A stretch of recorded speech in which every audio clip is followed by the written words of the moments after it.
ESPN College Football Primetime, presented by Ram Trucks. It's the ACC on ESPN.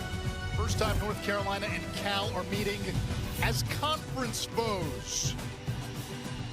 And they talked about Jaron Keave Sangapolatella. You'll learn how to say the name.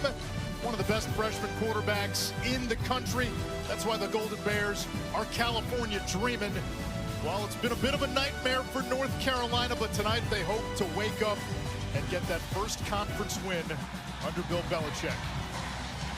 And with that, we say good evening. Thanks for staying up late. Anae Schropp, the Heisman winner, Andre Ware. We'll get to Paul Carcaterra in a minute. A lot of noise surrounding the North Carolina program right now.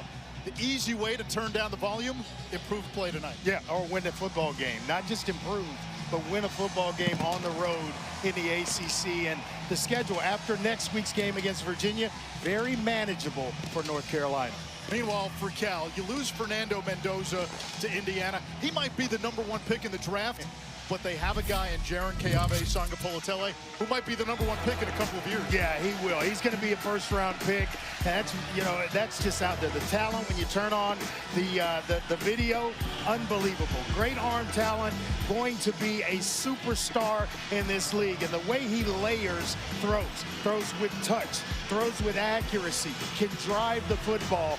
It's second to none for his age. Wise beyond his years, Anish. And with more on JKS, here's Paul Carcaterra. Jaron Sangapolatella has the arm strength, the brains, and the size that screams program changer. I mean, you look at his success in college football, it all circles back to his homeland in Hawaii. And I had a chance to speak with Jaron this week, and he told me from his uncle Fono training him to idolizing guys like Marcus Mariota and Tua Tagovailoa, they were always front-facing for him. And the relationship that he developed with Dylan Gabriel, someone who he's even trained with. Jaron also credits the type of system the majority of Hawaii high schools with strong arm quarterbacks run. It's the run and shoot. Andre, you know a lot about it. High volume passing and the ability to check at the line with 4 vert sets. No doubt. Love it. Love it. That's speaking Andre Ware's language. We're back with the opening kick from Memorial Stadium in Berkeley.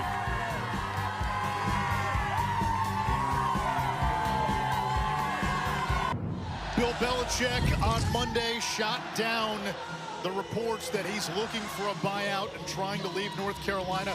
He told us last night he feels progress is being made everywhere. Both of these teams coming off a bye. We haven't seen the results from North Carolina. We're going to find out if this is an improved team. They've had a bye now in 2 of the last 3 weeks. It's been an influx of young players getting a lot more playing time for North Carolina. Cal won the toss, elected to defer, and Jalen McGill brings it out to the 18-yard line. First look at this UNC offense. Gio Lopez, who missed the Clemson game 2 weeks ago with a leg injury, is back and healthy. He will start. He's had his struggles this season. North Carolina has struggled against Power 4 competition. There's still a chance we could see his backup, Max Johnson. Yeah, he's a young player who is still developing, still trying to get through his progressions in a hurry and process it a lot faster than he has been in the past. I think the bye week has helped him in that area. A transfer from South Alabama. And Lopez, a lefty, finds Shenard Clower. They want to get him the ball more today. He's out to about the 23-yard line. Ball pops out. Cal says they have it.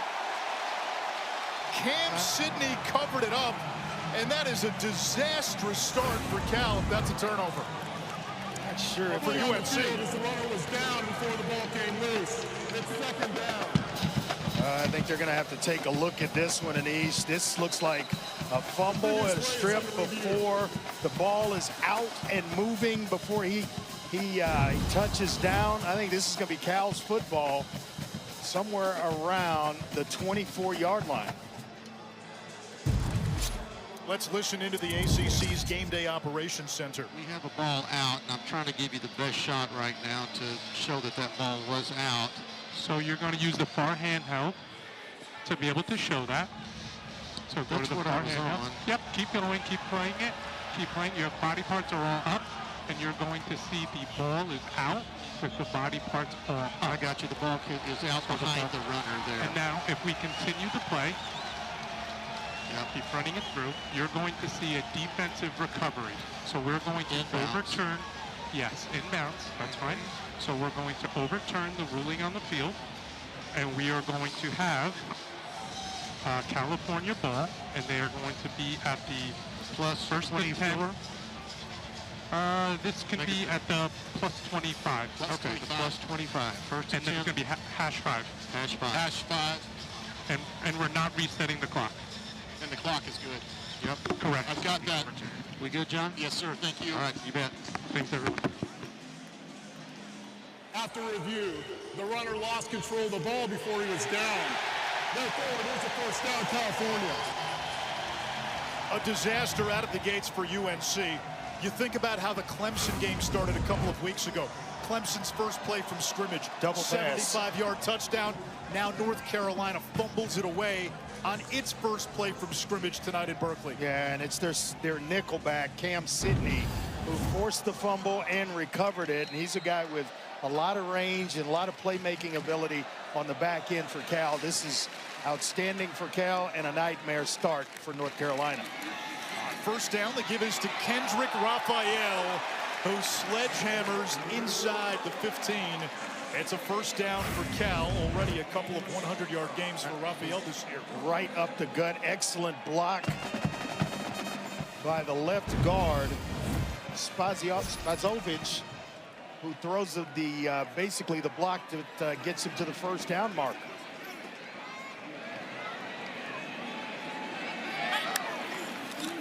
Out of a pistol set, right back to Raphael, the NC State transfer who's facing UNC for the third time. Twice with the Wolfpack, now with Cal. This is exactly a page out of Clemson's playbook. They went right between the tackles early in the game, ran a couple of explosives and were able to hit on those. Before you knew it, Carolina was down 28-3 before you could bat an eye. This is not the way Coach Belichick envisioned this game starting. Two tight ends in the game, and Cal loves its tight ends down in this area. They'll just run it with Raphael. Why not? It's first and goal, Cal. C.J. Mims making the stop. And now you got 4 chances from in close to punch it in. My high school coach, Doug Ferris, would say, why change? If they can't stop wing right 21 pitch, run it again. And that's exactly what Cal's doing. I would not alter, I would not change a thing. You stay between the tackles and you give the big grunts up front a reason to incorporate themselves into this game. 3 tight ends into the game on first and goal. Sangapolatele keeps and cruises in. Cal capitalizes off the UNC turnover. I didn't know he had that in his game. Usually it's from the pocket. He can certainly throw on the run, but I had yet to see him pull it down on an RPO. And this is basically just a design quarterback run with a couple of lead blockers in front of him. Sangapolatele off to a great start here to get the Cal Bears, get them going here tonight. Chase Meyer is on for the PAT. And like that, it's 7-0 Cal. The nightmare of real things continues for North Carolina. Clower fumbles. Cal takes over deep in Tar Heel territory. JKS punches it in.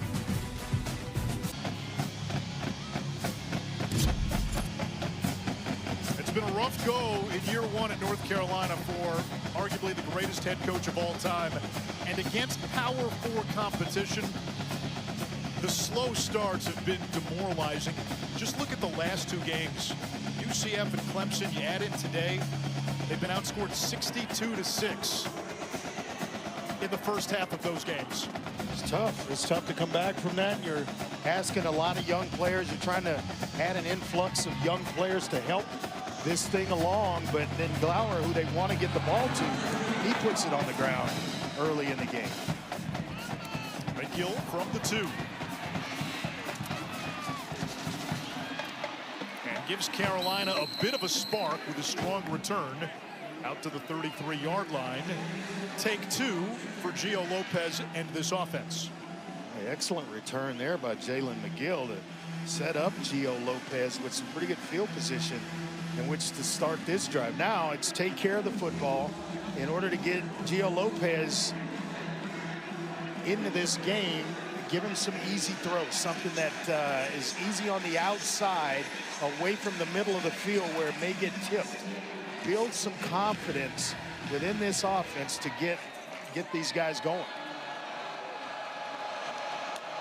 Damon June, the true freshman, goes in motion. Lopez, a quick check down, and Connor Cox gets deleted by Cade Uluave, one half of the Bash Brothers tandem. Yeah, the captain, he showed up, and he shows up in a bad way, a nasty way. That is about as good a form tackle as I've seen all season long.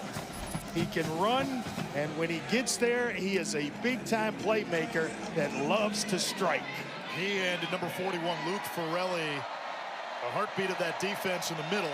Uluave, third leading tackler in the ACC. Against a 4-man rush, quick throw. Tackle made immediately by Drew Polidor. The catch by Jordan Shipp. He's the Tar Heels' top receiver. Yeah, he is a guy that, especially on third downs, they really like to get the ball in his hands. But that completion, what it does, Anish, is it puts you back on schedule. Gets you right back to third medium. That's where North Carolina has to live. They cannot find themselves behind the chains as well. No negative plays, which we've already witnessed that here early.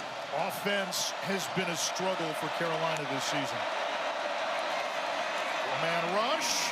That one is caught by Nathan Leacock. He's going to be a yard shy.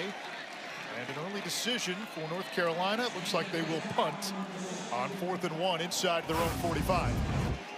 Aiden Manitai on the back, a true freshman himself, with a nice tackle stopping the receiver short of the first down marker, Nathan Leacock.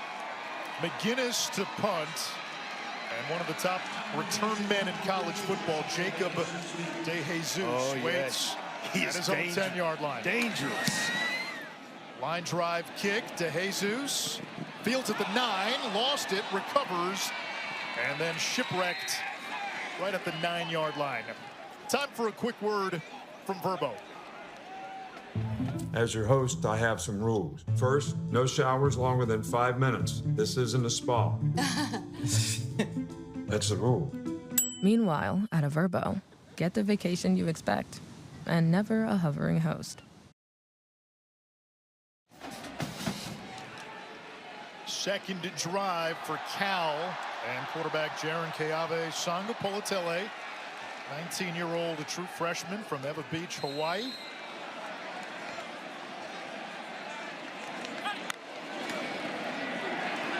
Puts it in the belly of his running back, Raphael, who's tackled by Melkart Abujaude.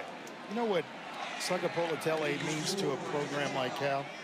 Makes it easy to recruit. Guys are going to want to come play with a quarterback of his caliber, especially receivers, skill position players, running backs, tight ends. He makes the game easy for him because he knows how to place the football, when to put something on it, when to take a little bit off. Here's the blitz. Picks it up. It is dropped by Raphael, his running back. 3rd down and 8. Just a little bit too low for Raphael to handle. And good receiver out of the backfield in his own right. But first test here with a true freshman backed up on his end of the field. What do you do here on 3rd and 8? Do you protect him or do you cut him loose here?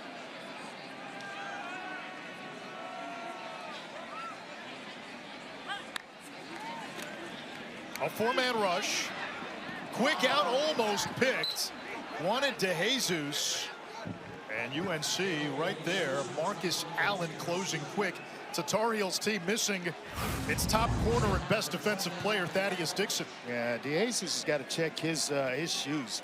Slipped on the punt return. It also slipped on his route there. It almost resulted and an interception here early for North Carolina, but nice job by the defense of the Tar Heels coming up, playing some sound defense, and going to give them some field position to start their next drive. Will Hardy, the return man, waits at his own 40. Hearn boots it away. Hardy from the 45 into plus territory, and UNC set up to begin its third drive. A 13-yard return by Will Hardy. Carolina begins in California territory.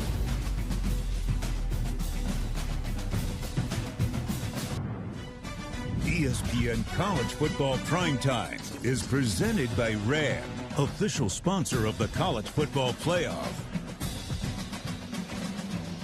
Well, we get to see Jared Goff on Monday night with the Lions and Bucks. Drake May in his second season ripping England.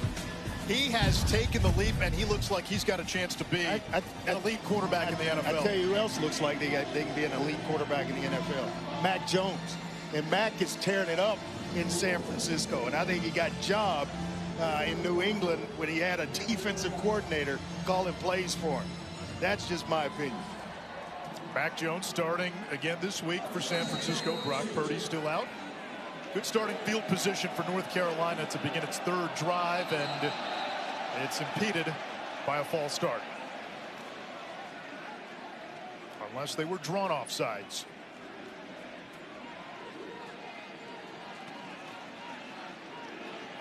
John Noli is our head referee.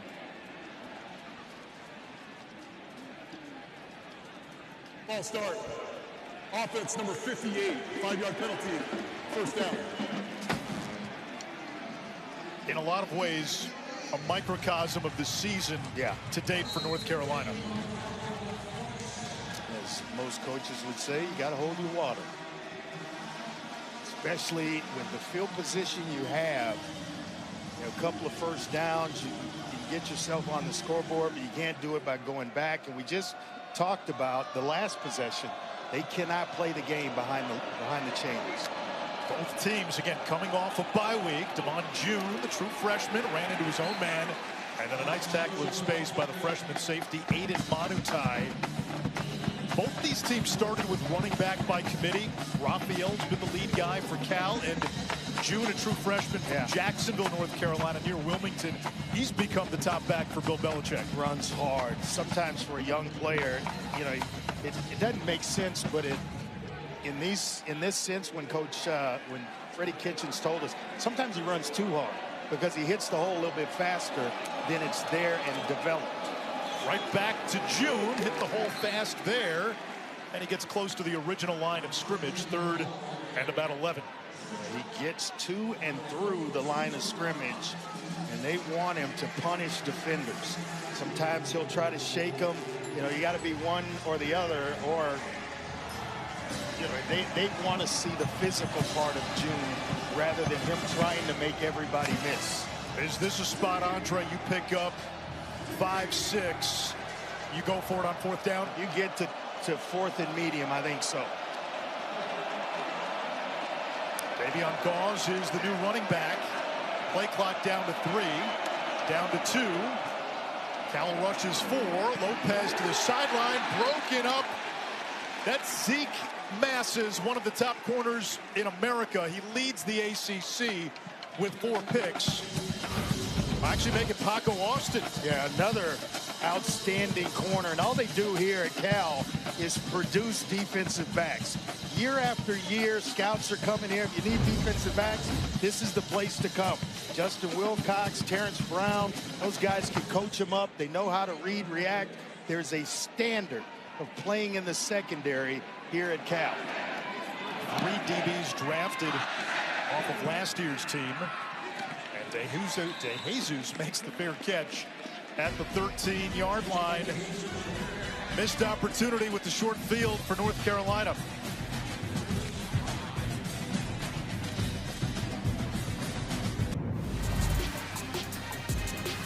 Pretty good list right here high school award winners of the Polynesian Player of the Year.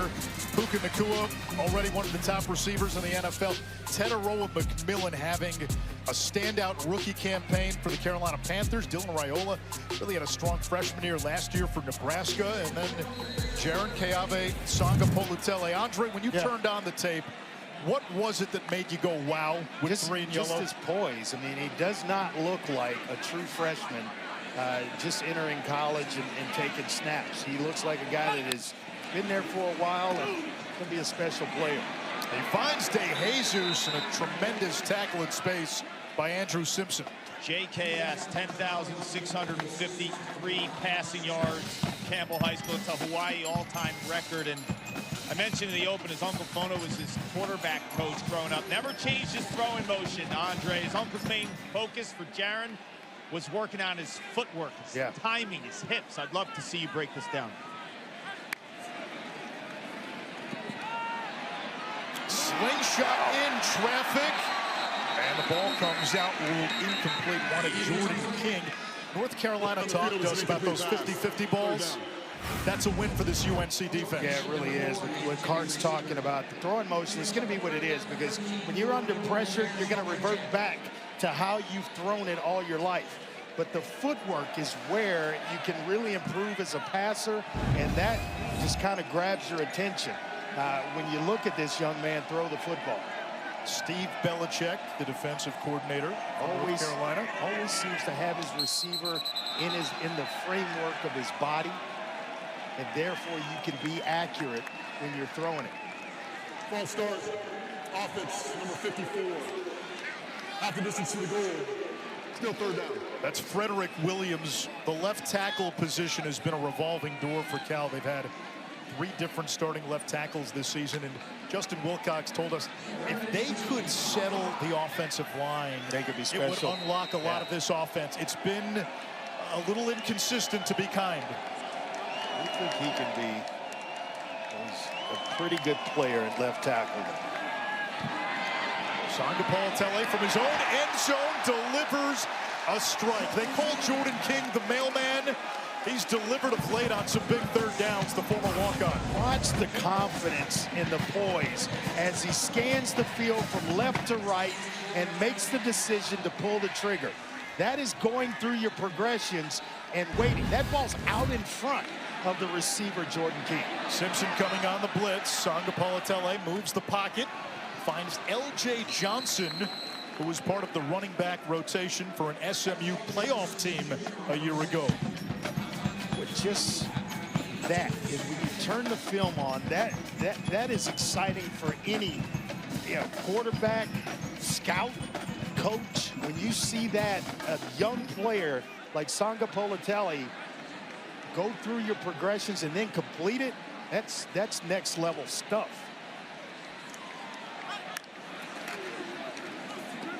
Handoff to Raphael. Pretzels to the 36-yard line. It sets up 3rd down and 2. Kamari House, native of Pasadena, California, with the tackle. Vadakani, Ruffins, Spazovic, Moko, all those guys in the interior portion of Cal's offensive line. Right now they're winning. They own the line of scrimmage.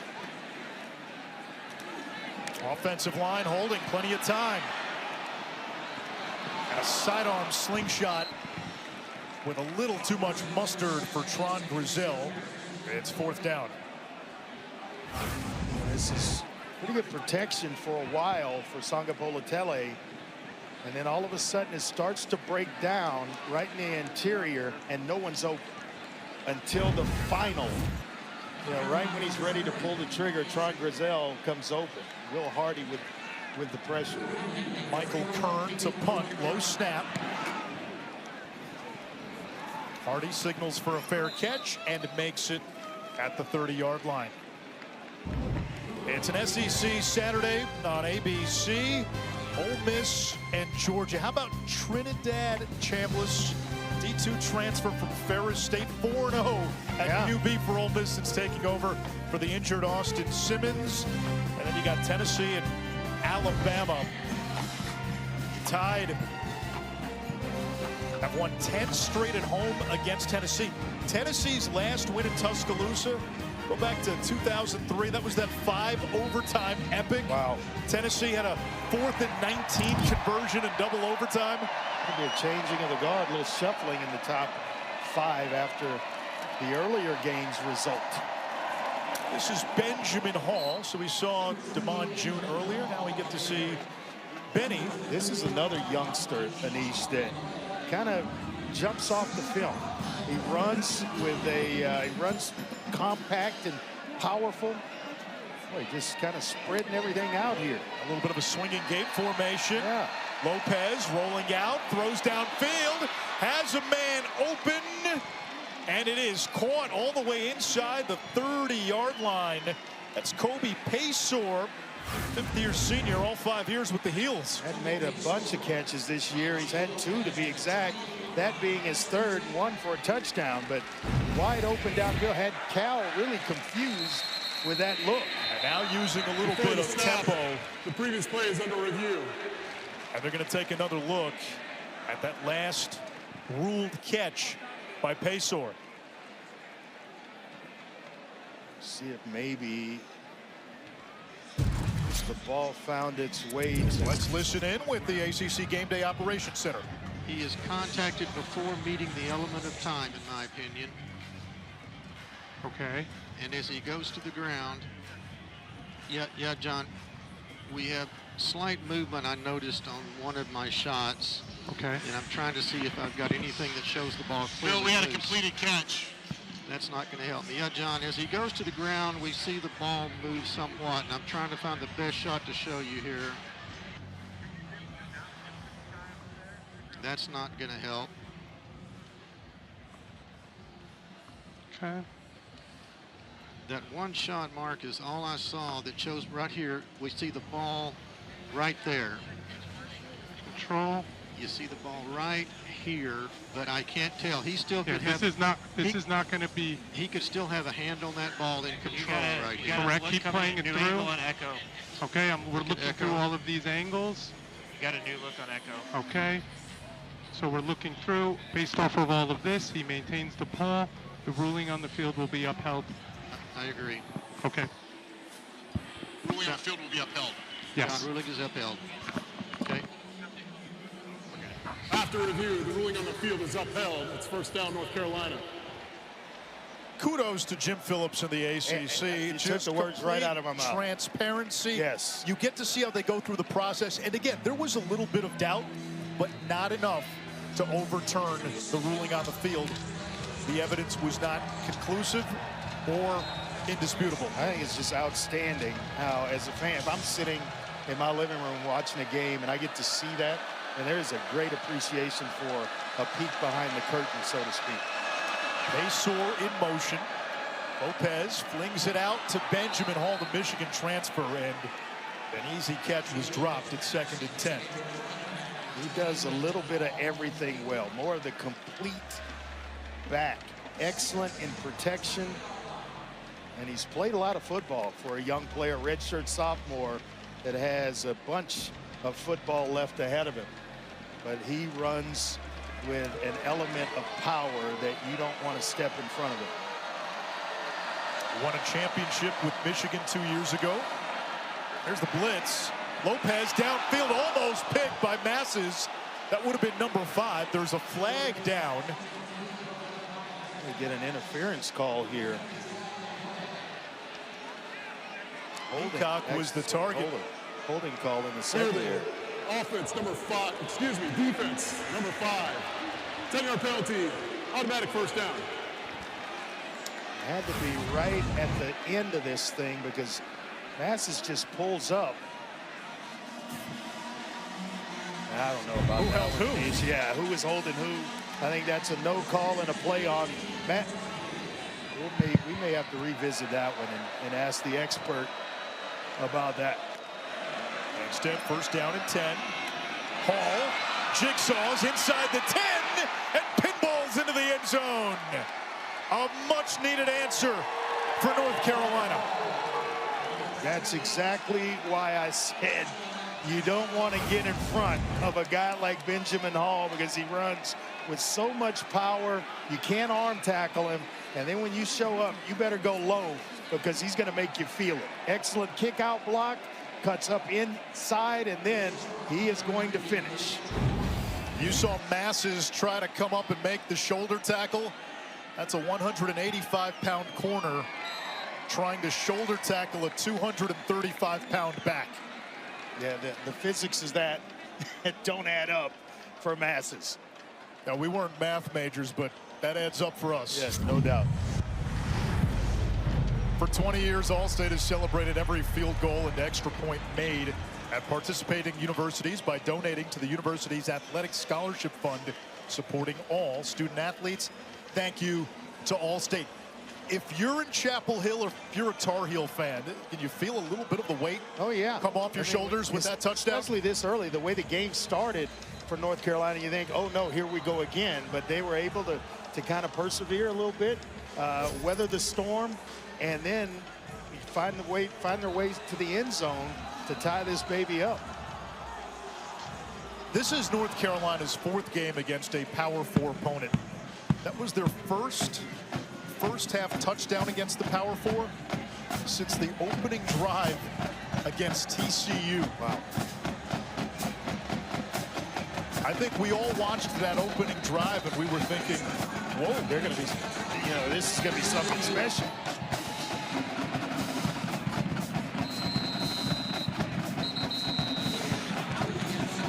Bill Belichick doubled down with us last night with what he told the media on Monday. He said, listen, I know the results haven't been there on the field. I trust the process. It's worked everywhere I've been. He told us this team was improving and progressing. We asked him specifically where. He told us everywhere. Yeah. 70 new players brought in by this North Carolina program. So it's going to take a minute for that to gel and the chemistry to start to mix in the right way. Off the RPO and off the hands of DeJesus. That's been an issue for Cal this year. Drop passes. It pops up from time to time and more often than it should. I'm one to believe it hits the hands, you catch it. DeJesus is having a struggle to the start of this one. Usually a sure-handed receiver, excellent return man, which you noted leads the team in receptions. Got to catch that one. They had a quads look. Now Raphael comes in motion. Carolina rushes 4. There is DeJesus, who came into the game leading the team in receptions. Just so smart. I mean, just, you know, an easy little check down like that over the middle, but it gets you back on schedule. You're not trying to push it and get it all back. North Carolina just scored. That's where the wisdom comes in for JKS. Is not, you know, let me manage the team right now. Let's get back in a position to pick up a first down and continue this drive.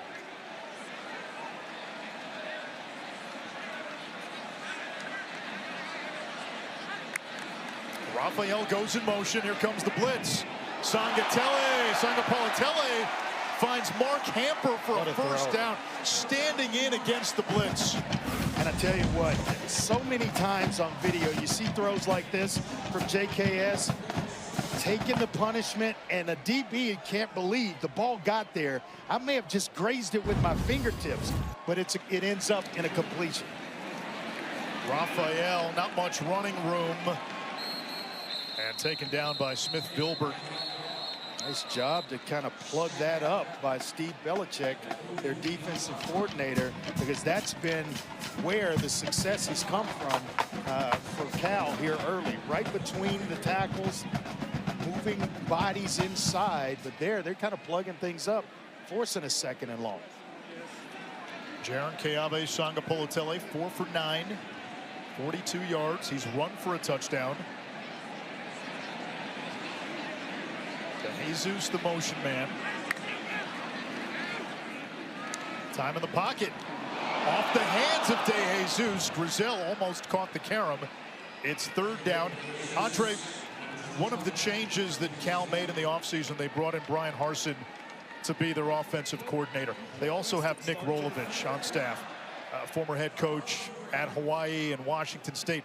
What does that do for a young quarterback like JKS? Well, it settles him in. I mean, Harson's got 23 years of coaching experience on the offensive side of the ball. He's been a head coach at Auburn, at Boise State, at Arkansas State. He knows what it takes to move the football and coach up good young quarterbacks. Another BB. DeJesus mashing the B button, and he is into Carolina territory. So Sangapolatelli again on a big third down comes through. He doesn't hold it. You see again going through the progressions, and Clark talked about the run and shoot. It kind of trains you for that, to get from 1 to 2 to 3. I don't know how many times I can tell you I heard that from John Jenkins. Get off 1, 2 to 3, and the ball's got to come out. You are in your throwing motion as you get to 2 to 3. You can see that with JKS. Melkart Abu Jaude was down after the play. He goes off the field for North Carolina. 2.5 to go in this opening quarter. Because the player went down injured after the ball was spotted, UNC will be charged a timeout. It's their first of the half. It'll be 30 seconds. Now that is a new rule in place this year, and it is a point of emphasis. The player went down after the ball was spotted. And Bill Belichick doesn't like it, but by rule, Carolina loses a timeout. And I'm glad, I guess, the offensive side of me kind of feels that way, because when you get in tempo and you're trying to go, and a guy all of a sudden just flops down, fans don't want to see it. Players don't want to play against something like that, and coaches certainly don't want to coach that way. But it was instituted on the defensive side, and I'm glad that rules have been put in place so that stuff can't happen. JKS got off to a great start this year. 6 touchdowns, 1 pick in his first 3 games. Some growing pains since. Last 3 games, 3 touchdowns, 6 picks. That time it's the ground game, and Raphael picks up 9.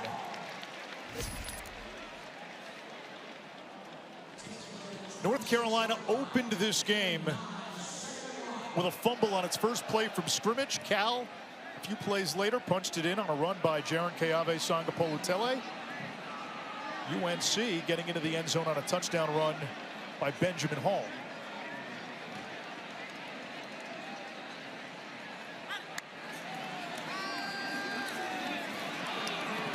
Time here for JKS. Chased. And throws it away. That's one of the things they're working on with the young quarterback.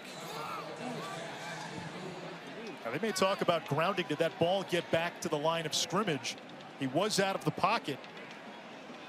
There is no foul for intentional grounding. The pass would have made it beyond the line of scrimmage. There you go. It's third down.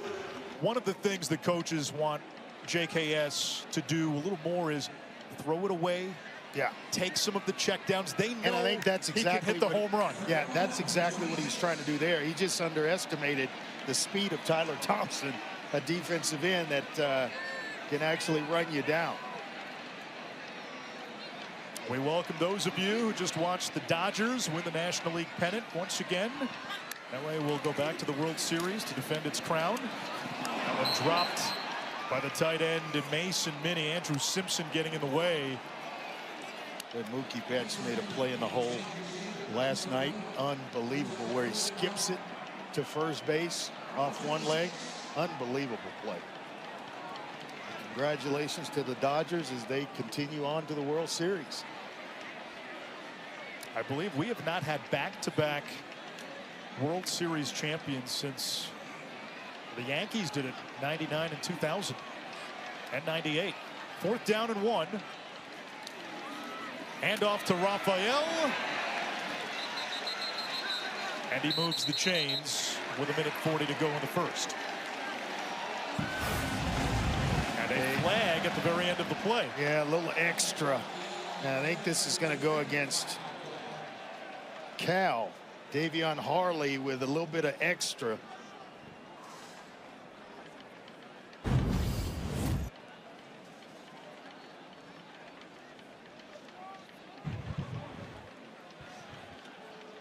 Result of the play was a first down. After the play, unsportsmanlike conduct, defense, number 6. So it was half the distance to the goal. DeAndre Roberts is the guy he was working against that responded. And as in wrestling, they say giving him the business. They're just a little bit extra on the ground, and then he responds to Spazovic Moko. And that little bit of trickery here, a little bit of the formation here by Cal, giving it back to North Carolina. 11th play of the drive upcoming.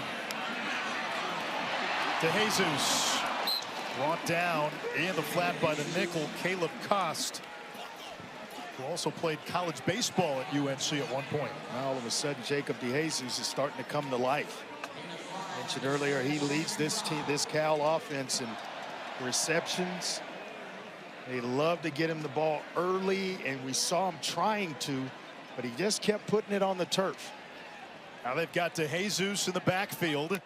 He lined up everywhere for UNLV. Brings it in with one hand, reaching for the pylon. Touchdown, Cal.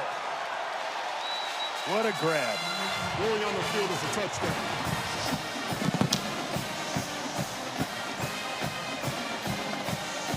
Was not the perfect throw, Anish, by a long shot, but then the effort to get to the pylon and have the ball inside the pylon as he's going out of bounds. That's what did it for the official there. And just the snag from behind it was unreal. Starting to get him going now.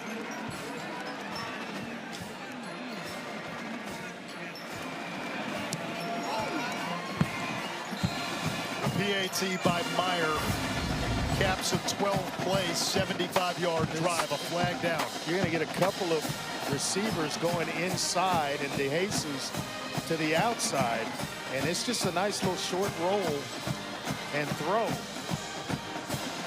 Nice little, what we call a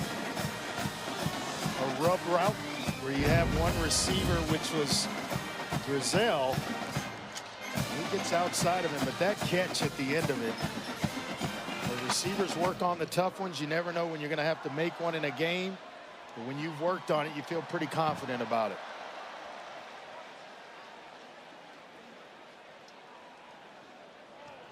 What an answer. 75-yard drive. Defense number 91. Penalties decline. Result of the play is a try is good. DeJesus has been a busy man in this opening quarter. 8 targets, 4 catches, 40 yards. Played at UNLV last year. He's not a big guy. He's 5'7", but a Da Vinci in cleats, a renaissance man. Kick returner, punt returner, slot receiver. He can line up at running back. Does a little bit of everything, and Cal got a taste of that in the LA Bowl at the end of last season. DeJesus playing against Cal for UNLV was the offensive MVP of that game. And all of a sudden he enters the portal, and you can't believe that he's there. And you bring him to Cal, put him right in this offense, and put the ball in his hands. He has been magical. 3rd touchdown of the season for him through the air. To work things out on the sideline, head coach and his defensive coordinator, Steve Belichick.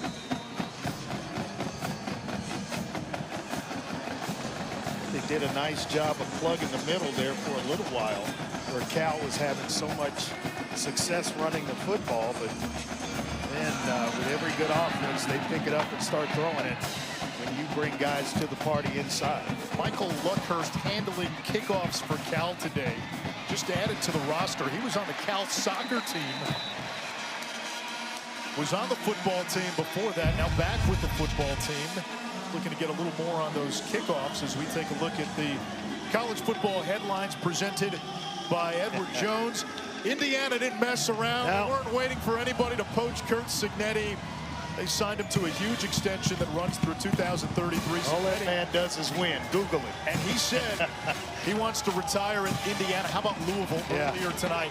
Handing Miami its first loss of the season. It makes that Georgia Tech-Duke game even bigger in the ACC tomorrow. And yes, the 3rd Saturday in October, Tennessee and Alabama. It's another guy that's not going anywhere. Tuscaloosa. Coach Braum will be in Louisville for a while, one of their own, and having a great deal of success here in 2025. Play game. Defense number 95. 5-yard penalty. Still first down. That's Ford. They ran a graphic during the Louisville-Miami game. Since the start of 2023, Jeff Brom has the most conference wins. Went from 23 to 24 tonight. Of any coach in the ACC. Yeah.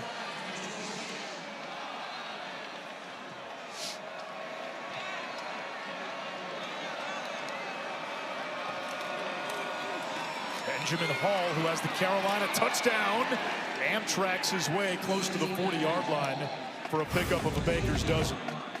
Boy, look at the job that the North Carolina offense does.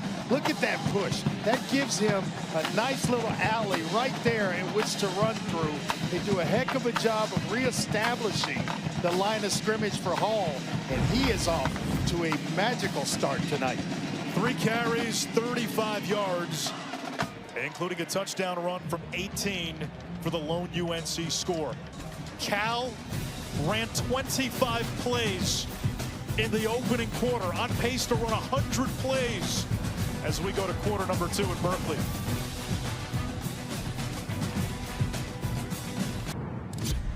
Back in Berkeley with Cal head coach Justin Wilcox. What allowed you to find rhythm in that offensive touchdown drive, Coach? Well, a couple of conversions, third downs. We know it. We do a good job when we get third and short, but we got to stay out of those third and extra longs. But we converted a couple third downs, got down there, and Jaron did a nice job getting us into the end zone. What's critical stopping their run game? Yeah, getting early stops. You know, first, second down, keep them out of that third and short. Same deal. You know, we got to get them behind the chains. We got to stay ahead of the chains. Thank you. Thanks. North Carolina gets behind the chains. Drew Polidor starting for injured safety Isaiah Crosby with the TFL. Yeah, to Coach Wilcox's point, Cal's average yards on third down to go, it has been 7 tonight. They were able to overcome two third and longs on that 75-yard scoring drive. So when you keep them in third and short, or third medium to short, boy, they are a dangerous offense. Out of a double tight end set. Hall scavenging and met by Jaden Wayne. So on the last 2 plays, it was Wayne and Polidor making the tackles. They're starting in place of 2 starters who are out for the season. Wayne for Ryan McCullough, who's Cal's best pass rusher, and then Crosby was a starting safety for Cal. Tonight it's going to be T.J. Bush. They're expecting a big game from him on the edges. He and Jake Wayne. But here, third down and long, and this is where offensive coordinator Freddie Kitchens told us they cannot live in this one and survive this way. One high safety look for Cal. Lopez's throw incomplete, flag down. Uluave in coverage on the pass for Nathan Leacock, wearing 82 today instead of 15. Holding. Offense number 73. Penalties declined. 4th down. Will Osteen, he is making a start tonight. Edmund Aiden Banfield at left guard, but they decided to go with Will Osteen, a transfer from Jacksonville State. Played for Rich Rodriguez. Osteen did get the start against Clemson with Banfield banged up.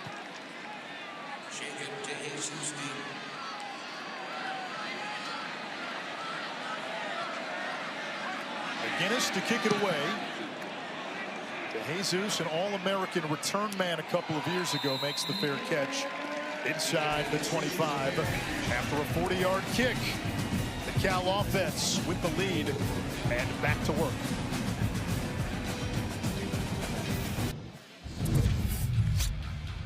A name familiar to both fan bases, Ron Rivera, Cal linebacker. He was an All-American Pac-10 co-defensive player of the year in '83.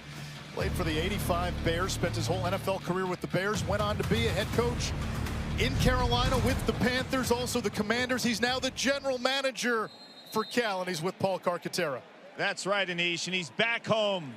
Northern California native and '83 grad of Cal, and now you're the GM of the Bears, and that's a new position in college football, Ron. Break that spot down. Well, for the most part, you support the football team, support the head coach. a big part of what you've got to do really is take a lot of the mundane stuff off of the plate of the head coach so he can focus on coaching the team. Why are you so bullish about Cal and the direction of the football team moving forward? Well, I really think it's important because, again, we have the #1 public institution in the world, and there's no reason why we can't, as a football program, play at that type of a level. So we really feel that we can elevate the program. The kid who's taking the snap right now, Jaron Sangapolatelli, he's a special player. And you and I were talking off camera. When you watch him play, what's top of mind? Well, just his presence in the pocket, has a great feel for where the pressure's coming from, steps out of trouble for the most part, and delivers a very catchable ball. I mean, he's a heck of a young man, and, the big thing we got to do now is we got to make sure we're able to retain him. What are you enjoying most about being back at Cal? I think just being back, I really do. It's a great home. It's my hometown area. I love being around the young people and being an opportunity to kind of share some of my wisdom. We were turned around watching some old school video of you. What do you remember about those days? Just a lot of fun to play on the field. It really was. It was a great time. Thank you, Ron. I appreciate it. Thanks. Awesome. Great player. Awesome. Great coach 10 years ago, in fact. He was the head coach for that 15-1 Panthers team that went to the Super Bowl. Cam Newton was the MVP. Played for the greatest defense ever in the NFL. That 85 Bears team, unbelievable. Ron Rivera, Mike Singletary, Richard Dent. Another 3rd and long. Cal's hit North Carolina with a few of these. Not this time. Big hold for this Carolina defense. It's 4th down. Cal has to punt. Got him behind the chains, and that's where Cal, as well as North Carolina, both offenses going to struggle when that happens. Cal able to overcome it their last drive or the previous drive, but that's trouble for 2 young quarterbacks in Gio Lopez as well as JKS. Michael Kern to punt. Will Hardy, a 5th-generation college football player, awaits the line drive kick, and he makes the fair catch at the 31-yard line. North Carolina hanging in a late start on the East Coast. Tar Heels with a chance to tie when we get back.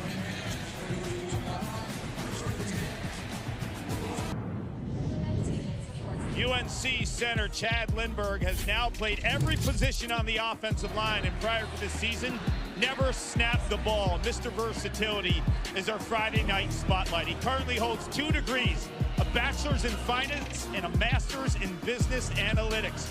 His goal after his playing days is to dive into the analytics perspective of football. He told me he feels there's so much potential with football in using AI as an advanced scouting tool, where tons of man hours breaking down film can be replaced by developing predictive AI with body positions, for example, which ultimately would spit out tendencies from an individual, position, and team standpoint. That is wild. Wow.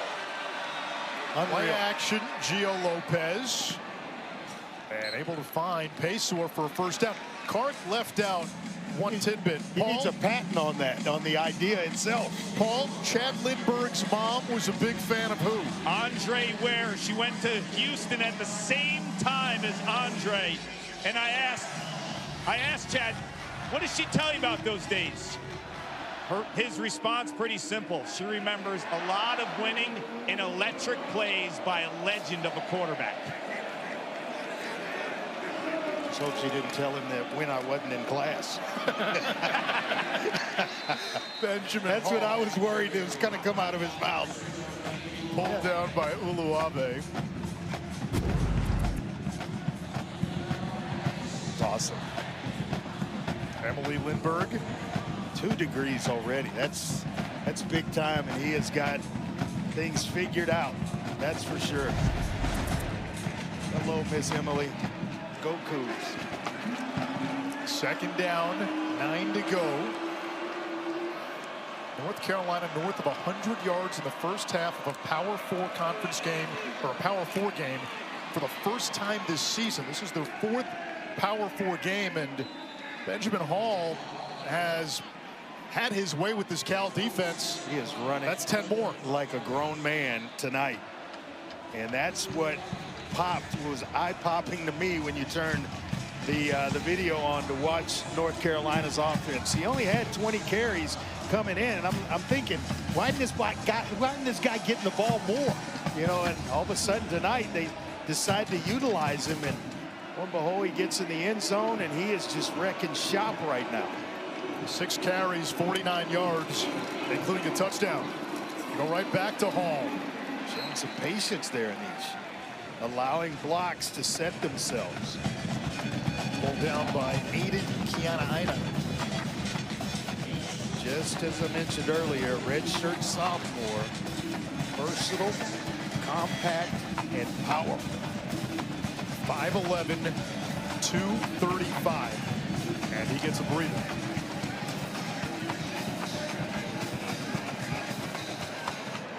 Gauze comes in at running back.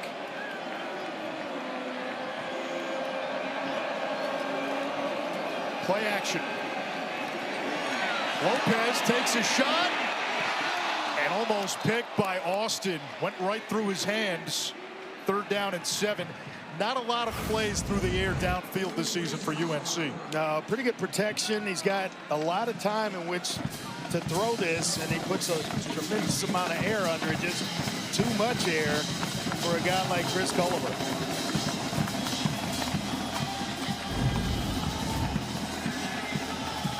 And now, with that incompletion, and he puts North Carolina in 3rd down and long here, 3rd and 7. You're only going to get a 3-man rush right there from Cal. They bring 4.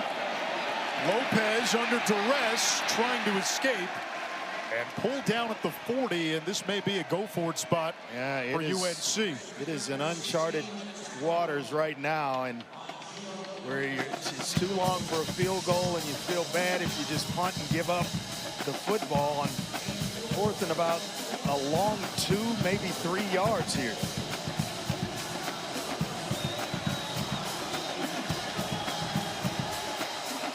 It's a situation where I'd be begging the head coach if he even thought about punting it and let us stay out. 2 tight ends into the game. Ship their top receiver in motion. Lopez to throw. Finds Cox, 1st down and more, and Uluave finally brings him down at the 30. It's a 1st down for Carolina. And just got everybody caught inside, and the tight end, Cox, is able to slip out. He gets by Farrelly, the linebacker, who decided to go and just forgot about the tight end. A nice job of blocking and escaping at just the right time to pick up the 1st down. Well executed play by North Carolina.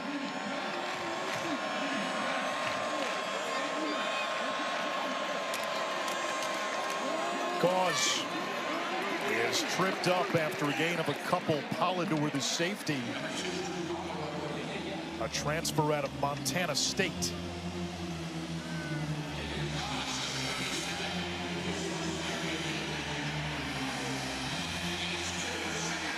Benjamin Hall back in there. This is an area where if you're North Carolina, get it to 3rd down and medium. Get to 3rd and short. You cannot have a play that goes for nothing. Freshman number 84, Shamar Easter, into the game. Lopez finding Hall. He's going to be a little shy. It's going to bring a 3rd and 3. Uluave, just a tackling machine. He came into this game. In 6 games, he had 52 tackles, a sack, and 6 of those had gone for tackles for a loss. And we see why he gets such high praise from this coaching staff. He just tackles everything in front of him or around him. UNC 0 for 4 on 3rd down. Now the blitz. Lopez incomplete, broken up by Masses. He's the next great Cal corner. And transfer out of FIU, and just really good coverage, tight coverage, nowhere to really place the football in that instance for Gio Lopez once he decided to go there. Reese Verhoff on for a field goal try of 41 yards. He is perfect inside of 50 this season. And he gets 3 for North Carolina. Tar Heels cut the Cal lead to 4.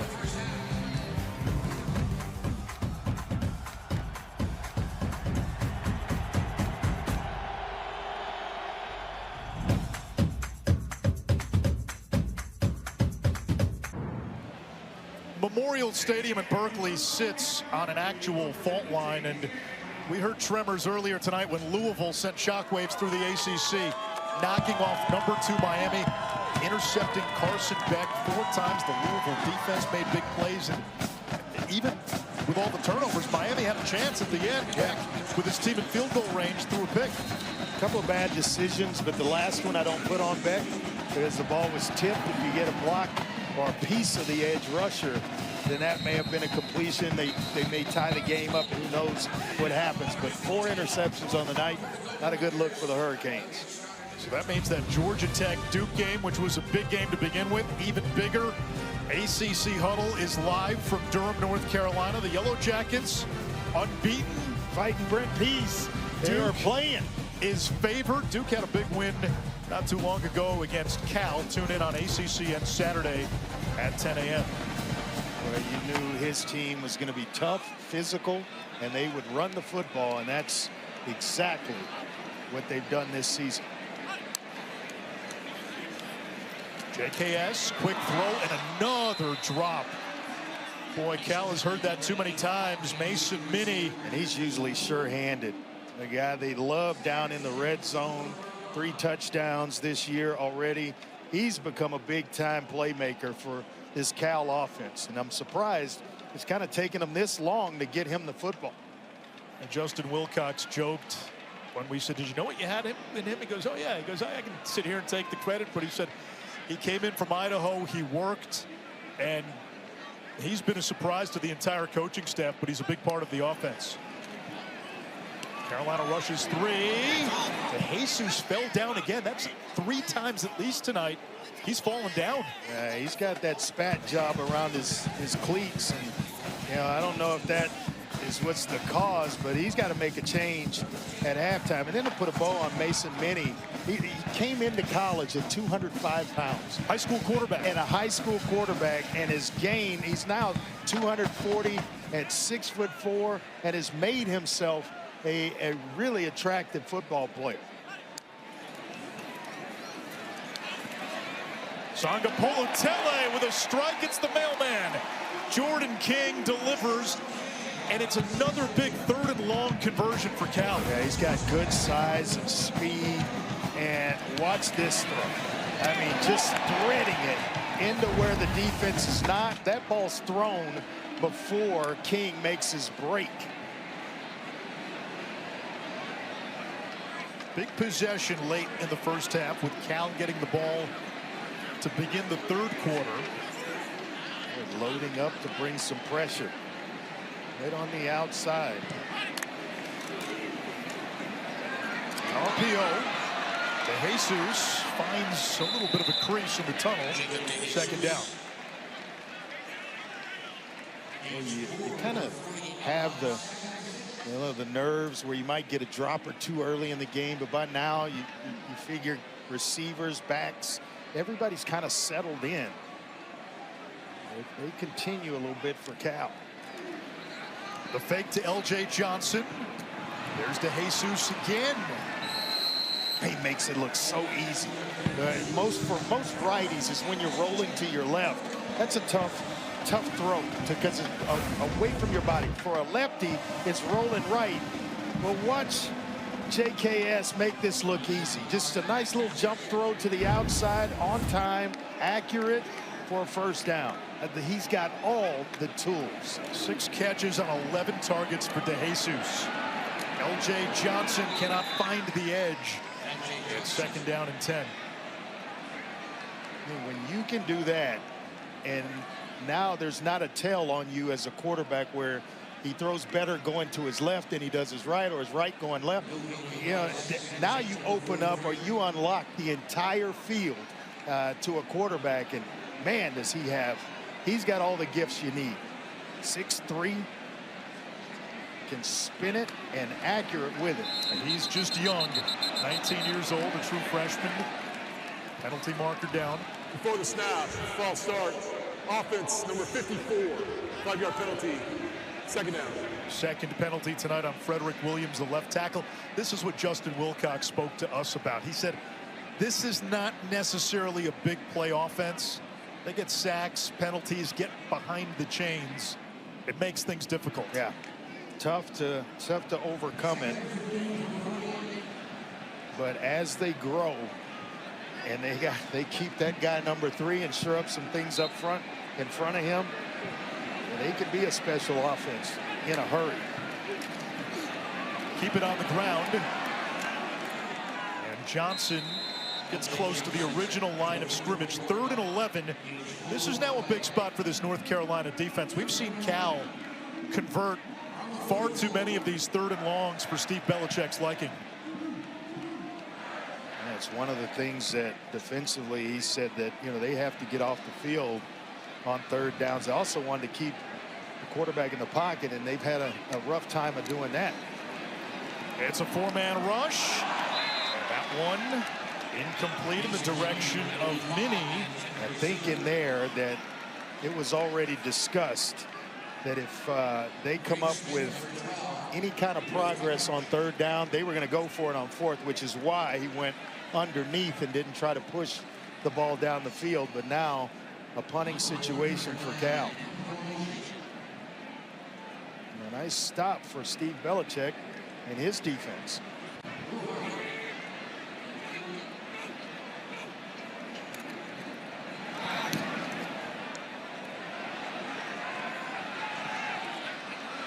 Hardy, the fair catch. Coming up at halftime, it's Zubin Mehenti, EJ Manuel in studio. Everything you need to know about Louisville's upset of number 2 Miami, plus the instruction manual. We're all excited for game day tomorrow. James Franklin will be live and on set. Franklin let go this week by Penn State after a 3rd straight loss. He won 2 playoff games last year, Andre. He's had 3 straight double-digit win seasons.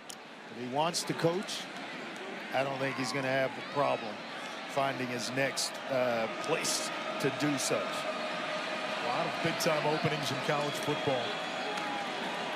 Come on, June, wrapped up by Luke Farrelly. We've talked about Uluave. Farrelly's the other half of that tandem. They came in with close to 100 combined tackles. Yeah, when they lost Ryan McCullough, Farrelly had to step in, and he has done an outstanding job. Good young player that just makes plays.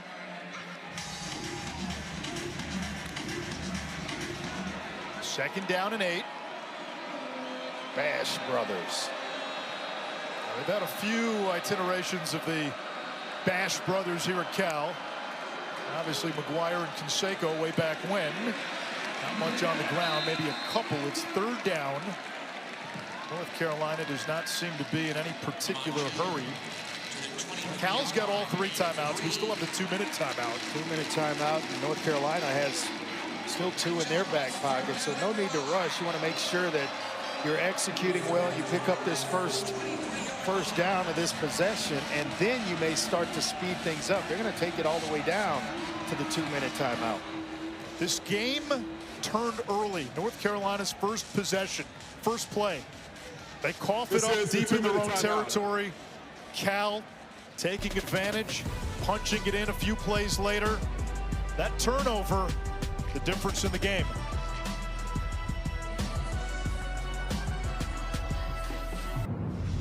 When we look at our dynamic play of the game presented by T. Rowe Price, it happened on North Carolina's first play from scrimmage. Shenard Clower fumbles.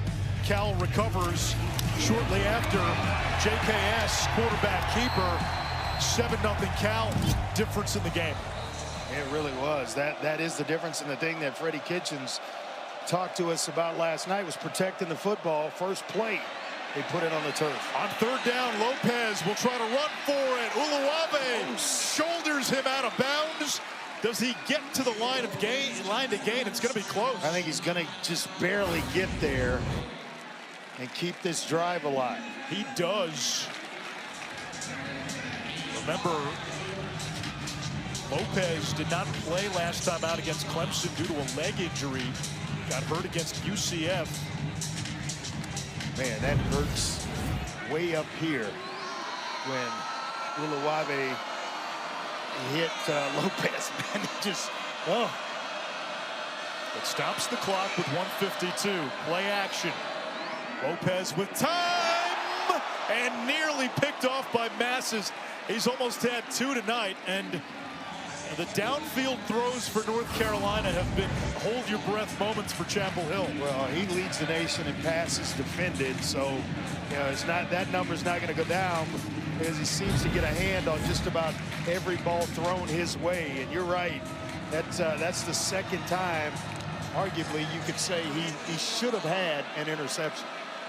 It makes you wonder if Freddie Kitchens will play it closer to the vest, even with Cal getting the ball to begin the third quarter. A strike to Ship. Clock continues to run. It's third down. A big, strong, physical wide receiver. Timeout. Really like Ship is on third downs. Cal uses one of its timeouts. Save a possession here in the first half. I always say, or I'm under the belief that you can't score enough points in the first half of a football game. So if you get an opportunity to add a possession, you certainly try to take advantage of it. Let's take a look at the quarterback comparison tonight. Both guys with 10 completions, 109 yards, and a bunch of drops. That's what that graphic does not tell you for JKS. A lot of drops in there. Cal has had 3 of them. I know why you wanted to score before halftime, because you were up by so many points at Houston. You didn't play in the second half. I wanted to play in the second half. You get your last licks. I wanted to play in the second half, trust me. Big time. Ship goes in motion on third down. Against a 4-man rush, Lopez was hit. It's incomplete. No flags. And Cal will get the ball back. And that's after the punt with 2 timeouts. That was a genius timeout by Justin Wilcox. Not only do you get pressure on the quarterback and stop North Carolina on third down, but you don't have to burn another one with that incompleted pass. So now you've got 2 timeouts and a bunch of time on the clock to try to go down and add some more points here. McGinnis, what a punt. Flag down to Jesus. An All-American return man 2 years ago. Out to the 29. Flag back at the 22. This is coming back.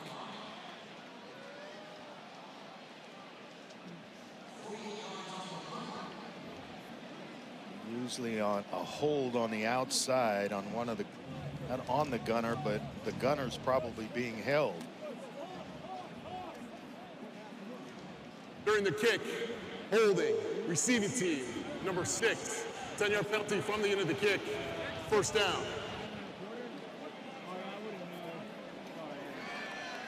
Make it a little more difficult to get the points that Justin Wilcox was after, but they've gone 75 already in this game. Now you're going to have to try to go roughly about 91 yards. And Cal gets the ball to begin the second half. So let's see how they play this. They've got 2 timeouts. Yeah, you got to get a drive starter here if you're Cal, and then you can go into your hurry-up stuff, but you got to take care of the football. Keep it on the ground to Raphael, not much. Make sure that Raphael, you're preaching to him. If you're Julian Griffin, the running backs coach, both hands on the ball, make sure you secure it. And then we get to business.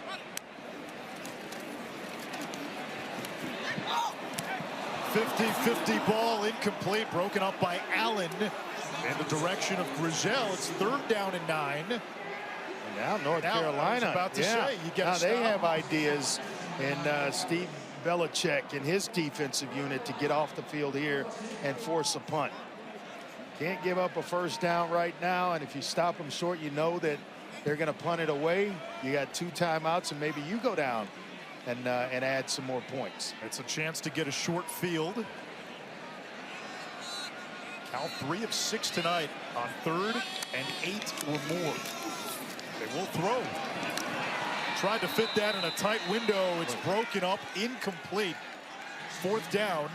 Greg Smith, the redshirt freshman with the PBU. Yeah, that's great coverage by Smith. Safety on the back end, closing on Minnie, the tight end, and now you got to rely on your on Cal. Cal's got to rely on their defense to maybe stop UNC from getting points. They're going to have excellent field position here with somewhere roughly around 50 seconds or so. And 2 timeouts. They didn't have to use a timeout there.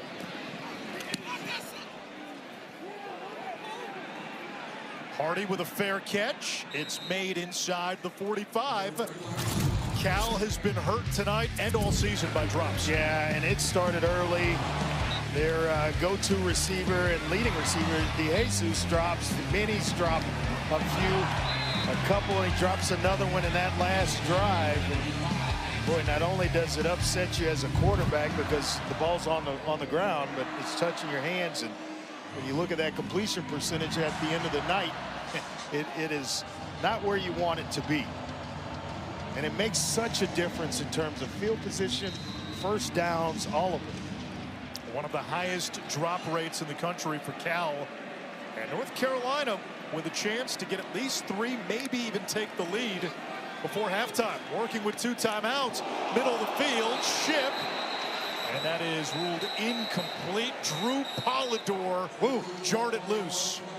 They have some guys on this defense that will come up and put the pads on you. And their running start, excellent tackle by Polidor. And that's a good call, incomplete. Didn't quite complete that football move. Well, he's got good length for a safety, 6'2", 195, can cover a lot of ground. Right down in my neck of the woods. On the quick slant, incomplete for Culliver. And it's quickly 3rd and 10. Lopez 10 of 19. Nobody wants the points, Anish. Cal doesn't want them. It looks like North Carolina said, hey, we don't want it, you take them. And to be fair, Andre, the bar was pretty low in terms of what constituted progress for North Carolina, but defensively, we have seen it outside of that first drive for Cal where they worked with a short field. Carolina's done a pretty good job on defense. Bend but don't break. And offensively, they've tried to take advantage of field position a couple of times. 3-man rush with a spy. Lopez hit by Uluave. And it's incomplete. 4th down. 32 seconds to go. My goodness. Uluave has leveled Lopez a couple of times. Well, when he decided to put it in drive, he pushed the pedal to the metal, full tilt. Andre, late hit? I don't think so. That's a play on all day long. Even as a quarterback, I would say that's a play on. Close, but no cigar.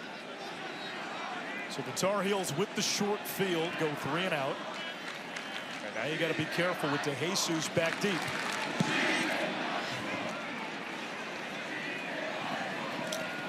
And DeJesus the fair catch at the 15. I think at this point, if you're Cal, you've got to protect yourself and protect the lead. You're getting the football first. So you got to be really smart about what you do here because you don't want to turn it over. And if you're North Carolina, I'm going to get aggressive.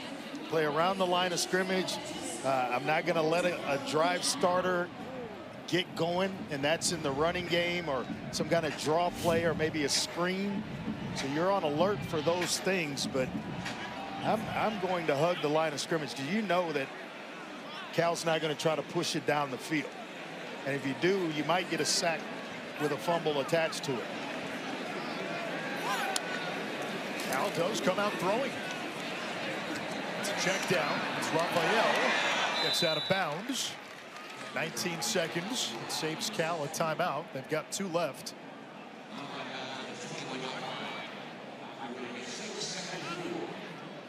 That may be the drive starter, but it's just not enough time, I don't think, unless there's a catch and a long run with it. And I'm not sure you can even get the field goal unit on the field in time. Well, you got the timeouts, but I just don't know that they can get there with 19 seconds.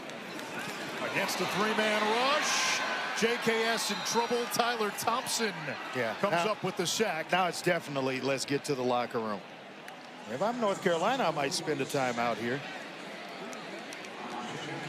UNC does not spend a timeout. And we go to halftime with Cal leading 14-10. The Bears get the ball first in quarter number 3. After this break, it's the halftime report with Zubin and EJ.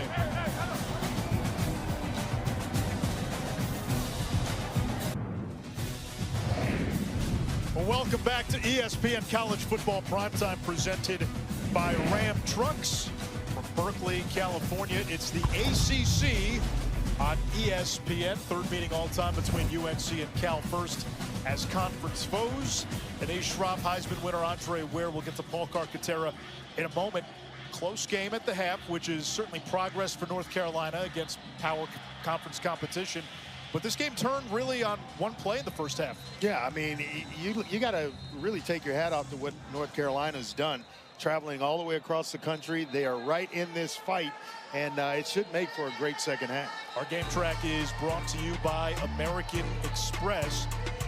Tar Heels just 1 of 8 on third down. Cal has had some drop passes, but they have converted a few third and longs. Yeah, they have, and they went 75 yards converting on third and long a couple of times in order to get in the end zone. For North Carolina, it's just consistency on offense. They've got to move the ball, stay on schedule, so to speak, so they don't wind up in third and long situations where they've come up a little bit short. Cal will receive to begin the third quarter. North Carolina fumbled on its first play of the game. Cal recovered deep in Carolina territory. Quarterback Jaron Keave Sangapolatele ran it in for a score shortly after.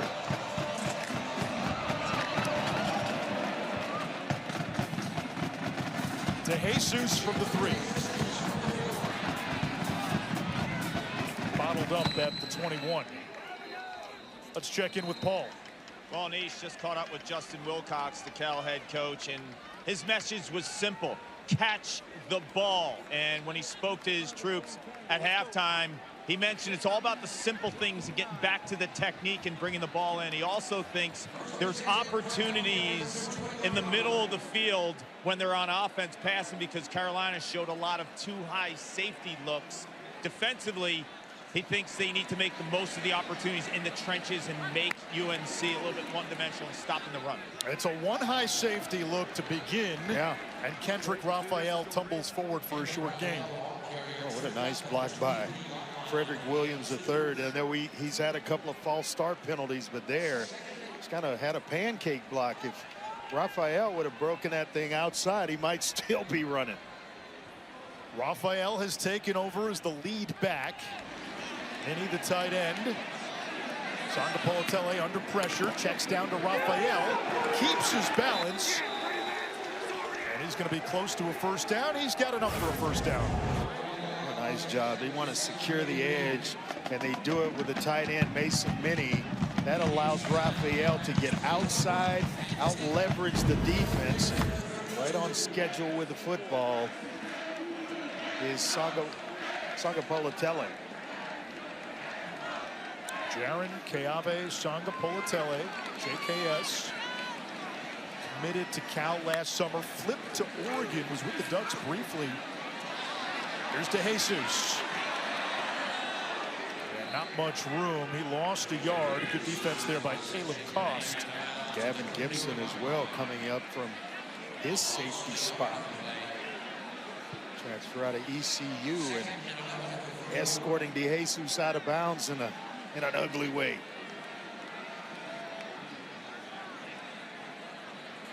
again, they have Cal behind the sticks.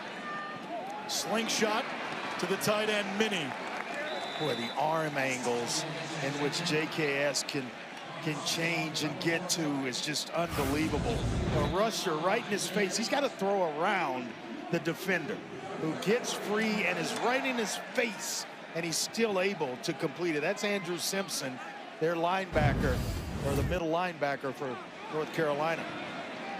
Simpson from Norwalk, California. First game this season where he's had family in attendance. Norwalk is a ways away, though. Near the Los Angeles area. A slide down. They mark him where he began the slide. And he's a full yard shy of the line to gain. It's 4th down. Offense, at least for the moment, on the field. It looked a little uglier than it was, and that's because the defender was tracking him and got him around the eggs. It's Smith Vilbert, the defensive end, and as he was getting ready to slide, kind of swiped his legs from under it. This is huge for North Carolina if they can get a stop here. Is this more than a hard count, or does Cal go for it? You know that you hard count from the shotgun. They snap the ball.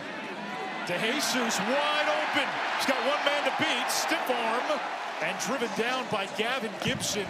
If Gibson doesn't make that tackle, it's a touchdown for DeJesus. Yeah, somehow they get everybody inside. Minnie does a nice job of kind of walling things off inside. That clears it out for DeJesus. Simpson's the guy that Minnie really picked to get him open in the flat. 8 catches on 13 targets for DeJesus. He gets it again. And pummeled to the ground after a gain of about 9. Boy, as much contact as DeJesus gets during a game, you got to wonder what he feels like the next day. You know, ice bath, massage, all of it has got to be in play, because he touches it an awful lot for this Cal offense. And I tell you what, when he's right, they're right. A well-deserved breather. He's tied a career high with 9 catches. This is Karan Adams using the wheels. And a red zone try coming for Cal. 5th catch of the season for the South Dakota transfer. He's built like DeJesus, yeah. 5'7", 170. He's the heir apparent, just a redshirt junior, so you got to figure, you know, he's learning on the job from Jacob DeJesus, and they utilize him in that manner.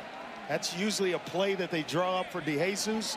That time it's for Adams. So a drive that was extended thanks to a gutsy 4th down call in Cal territory, now in the red zone. JKS will empty it out. Carolina was showing blitz, and a timeout by Cal. Timeout, California. Well, that looked like he was emptying it out to run a quarterback draw. They had the look they wanted. No one in the middle of the field for North Carolina. Let's take a look at this. Look at that. Nobody in the middle of the field, and you get pass rushers up the field. Boy, that's going to be basically a walk-in touchdown for Cal. Now, Adams was essentially uncovered. You had a lot of things out of place there for North Carolina, and it ends up being Cal that takes the timeout. It's one where you go rabbit. That was our built-in audible for a quarterback draw. You get that look, you spread everybody out, you just go rabbit, and then call the snap count. Everybody knows what's coming.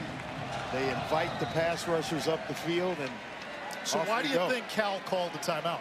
I think they thought everything was out of sorts, but they had the right look for what it was they were trying to do.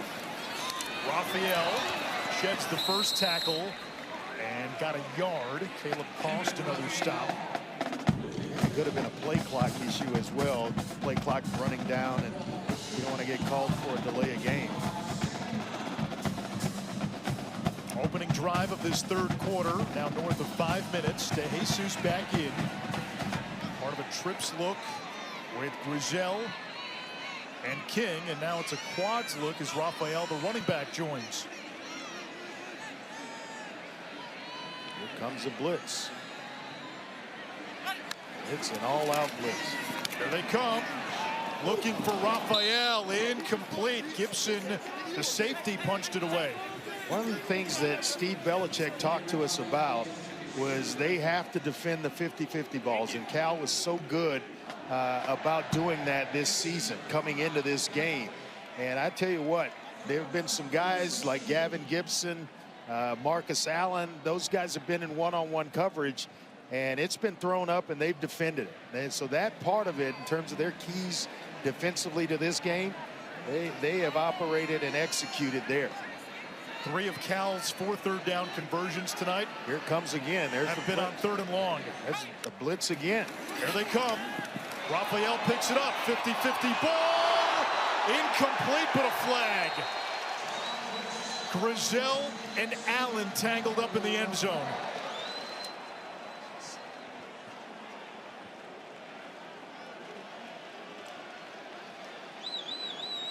Pass interference, defense, number 29. The ball will be placed at the 2-yard line, and it's an automatic first down. You see it. They're bringing one more than Cal can block, so you got to get it up to the matchup that you like. It's a little bit too much hand fighting going on by Marcus Allen. Gets flagged for it. That puts Cal in point-blank range. UNC had done a pretty good job on Grizel, who came into the game as Cal's leader in receiving yards. He does not have a catch today, but that's one of those 50-50 balls. Yeah, and he usually wins. He usually wins in that area. 3 tight ends into the game. Raphael plunges into the end zone for a Cal touchdown. What a drive to start the second half. You got the 3 tight ends that you described, with an extra, one being an extra lineman and Nick Morrow, and the other 2, Minnie and Jeff Johnson, and they just open up a nice crease for Raphael to get in the end zone.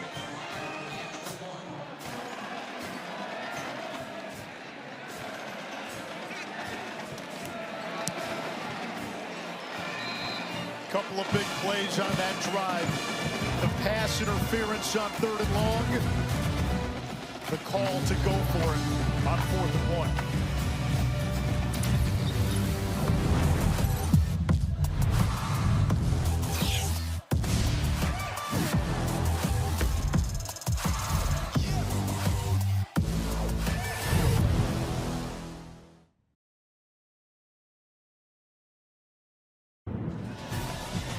ESPN College Football Primetime, presented by Ram Trucks. Memorial Stadium, the campus of Cal here in Berkeley. Part of a Friday night ACC doubleheader. Louisville stunned Miami on the road earlier tonight. Bill Belichick in North Carolina looking for their first ACC win. They hung around and still hanging around. Gill will run this out of the end zone and dropped shy of the 20. Paul? You know, UNC had some bright spots running the ball in the first half, and down 11 this juncture in the 3rd quarter, you would assume that they continue the ground game. When I spoke to Bill Belichick at halftime, he told me they have to be able to beat man coverage in the passing game. Cal's shown a lot of man coverage. They haven't been able to capitalize in terms of getting vertical against this defense. Only 78 yards through the air, Andre. Yeah, and the reason why they're playing a lot of man-to-man is because they are selling out to stop the run. But that's what Benjamin Hall brought to this North Carolina offense. And Hall, who averaged a robust 7.5 yards per carry in the first half, picks up 7 in North Carolina's first drive of the second half. Yeah, he went out late in the first half and didn't return, but see there, 8 carries, 59 yards, averaging just about 7.5 yards a carry and a touchdown to go with it. You don't go away from that type of production.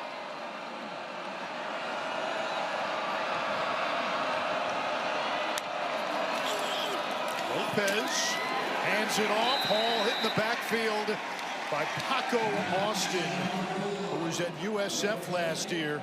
Third down. Paco Austin, one of those corners blitzing from the boundary side of the formation. That closest to Cal's sideline. And when you're doing that, you're usually in man-to-man coverage. As Clark mentioned, selling out to stop the run. It's going to be a lot of man-to-man opportunities for North Carolina offensively. They've just got to execute in the passing game when they get it. It's a passing down. Lopez to the air. Paysour, can he get there? Extending. And that second effort, maybe that third effort, gets him the first down. There, the one time they brought Uluwave, the linebacker, but it's just a four-man rush with zone. And the time that Cal goes zone, Gio Lopez is able to, they're able to protect him, and he gets the ball out on time for a first down to Paysour. 3 of Paysour's 5 catches this season have come tonight. Now it's Hall. He's a bowling ball, and he thunders for a gain of 11 to the 41. Boy, that's a great job of blocking up front. Chad Lindbergh, Daniel King, and Ja'Kai Moore just wash everything down inside, and that just paved the way for Benjamin Hall, who's had a very productive night to pick up a first down and keep the chains moving. This is a nice drive here by North Carolina in response to that scoring drive of Cal. 68 rushing yards, a new career high for Hall.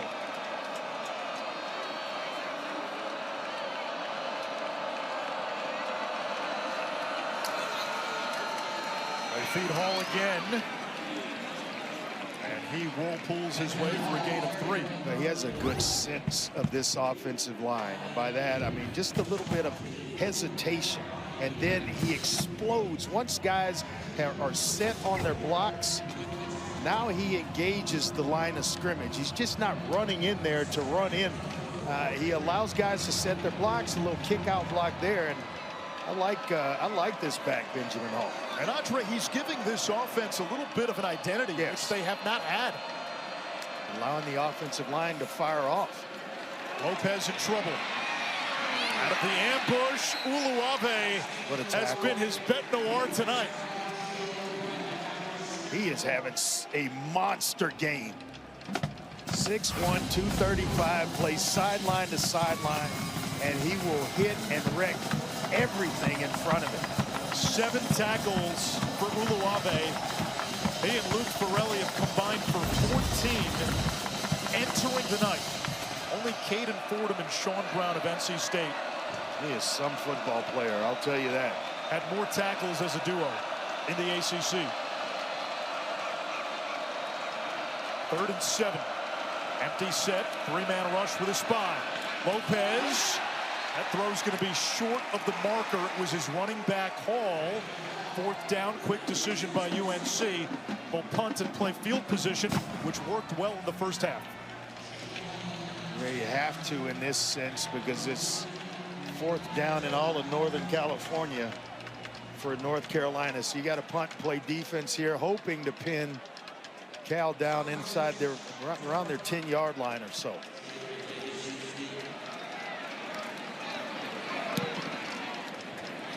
Good kick here by McGinnis. It lands inside the 10 and then took a bounce back toward midfield, covered up by Cal. They'll start at their own 11.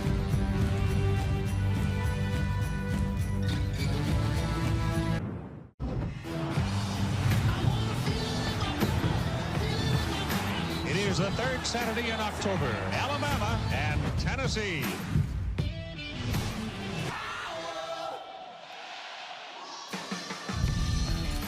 Big day of the SEC on ESPN. Both head coaches working the iPad feverishly. You get the sense, big drive for both teams. If Cal scores and goes up 3 scores, you get North Carolina out of its run game, they've got to throw. That plays to a weakness, unless North Carolina maybe goes to Max Johnson at quarterback. If UNC can get a quick stop, get the ball back, still time to stay with the run, Andre, which has worked. Yeah, but they've got to get the stop here. Otherwise, you're right. You know, we may look for Max Johnson to come in a game, an experienced guy that can throw the football and push it down the field. Long throw to the sideline, not much on the play. It's another catch for De Jesus. 10 catches, 15 targets. That last drive, though, we started to see the true JKS, and 6 of 7 to 58 yards, and led the touchdown drive. And trying to do the same thing here.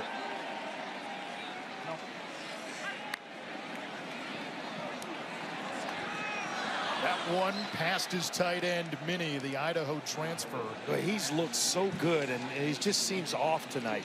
I'm talking about Mason Minnie. He's become a big-time playmaker. You watch the film, you see him emerge, you see what he's capable of. But tonight, he just seems just a tick off for some reason. 1 catch on 6 targets, a couple of drops in there. And now a big 3rd down. UNC looking for that 3 and out. A chance to get the ball with a short field. They bring the blitz.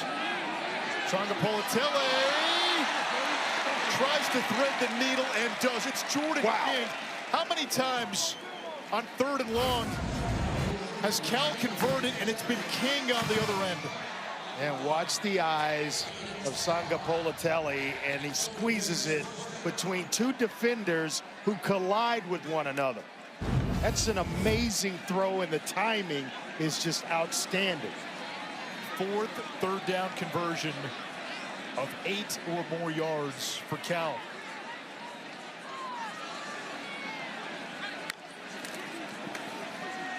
Raphael cuts a jagged path into the secondary. Wow. Keeps his balance and steamrolls across the 40. Starting to get a little bit late in this game, and those big bodies weighing on you a little bit, and it's opening up some creases for this Cal running game and Kendrick Raphael.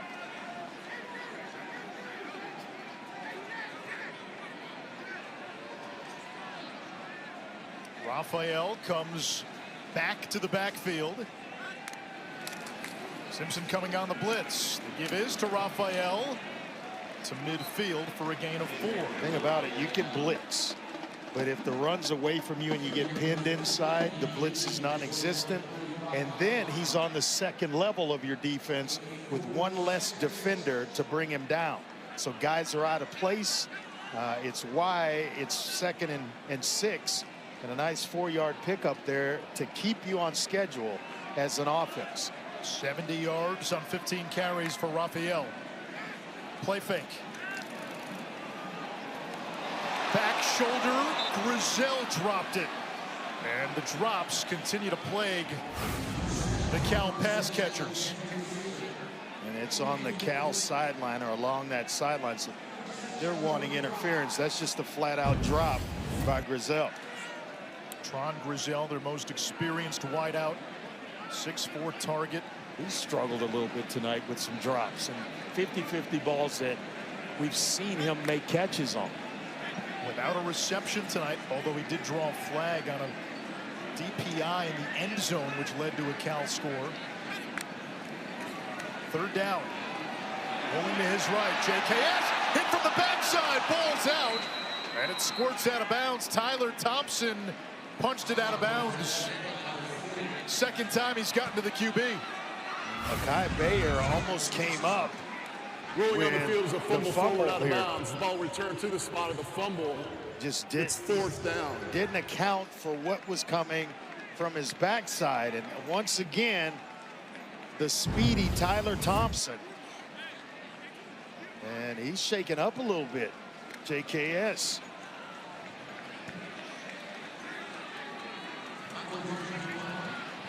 Reaching inside those shoulder pads around that collarbone. We'll get an update from Kark. Punt here from Kern to Hardy. I have been there, Anish. I know what that feels like. I know when a guy is going in there and when it's uncomfortable. UNC still hanging around.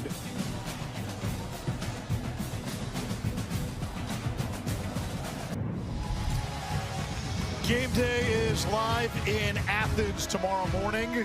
Georgia hosting Ole Miss in a top 10 matchup, and James Franklin, the ousted Penn State coach, will be live talking to the guys on set. He won 2 playoff games and got to the college football playoff semifinal. Came within a whisker of playing for the national championship last year. 3 straight seasons of at least 10 wins. That's a high bar for whoever the next coach I was about to say, good luck finding that production. Gio Lopez hit. And that ball is incomplete. Culliver, had he hung on, would have had some room to run. Cal real estate's expensive. He might have picked up a few places. And this is big. Uluwave, the best player on this Cal front 7, is down. Well, the game he's played and the year he's having, you could ill afford to lose that young man. A captain, a young man from South Jordan, Utah, and able to pop back up and jogging off the field on his own. He kind of landed weird.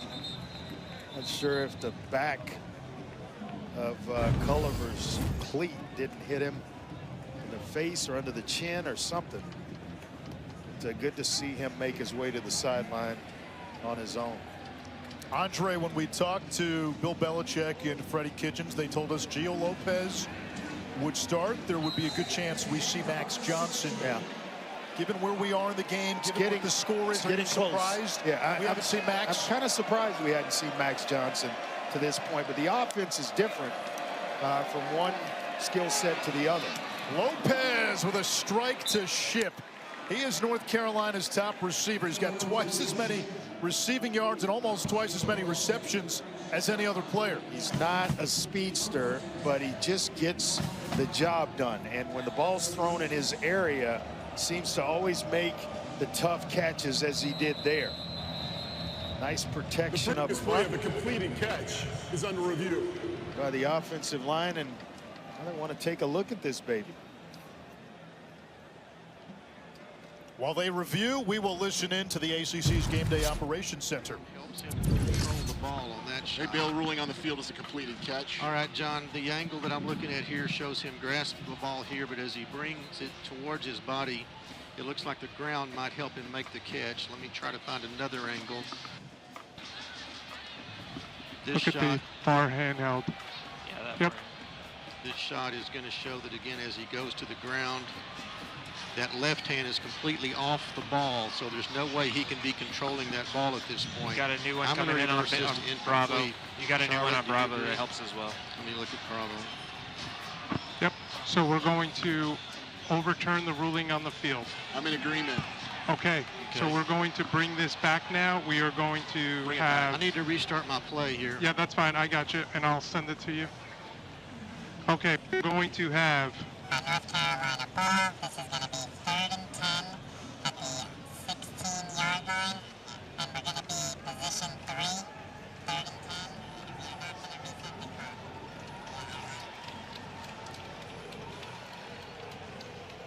Was that the robot from the Jetsons? I was thinking the Smurfs. Let's bring in Matt Austin after we get the ruling After here. further review, the receiver lost control of the ball when he hit the ground. Therefore, it is an incomplete pass. Matt, did you see enough to overturn the call on the field? Yeah, I sure did. When he went to the ground, the hands were on both sides of the ball. When the ball touched the ground, you could see one hand come off. So that in and of itself was enough for me to say it was an incomplete pass. And again, we thank the ACC, just the transparency they provide with letting us listen in on the process. 3rd and long. Lopez backpedaling, throws up a floater. Paysor makes the catch inbounds, and he's got a first down for UNC. That was your Leroy Jenkins play. Absolutely fantastic catch. And how about Gio Lopez hanging in the pocket for as long as he did? And that's a spot and the weakness of the defense. When you go two high safeties, between the corner and the safety to that side, you've got to drive the football in between that area. And that's a heck of a throw by Lopez. And now they may look at this. The previous play is under review for a potential target.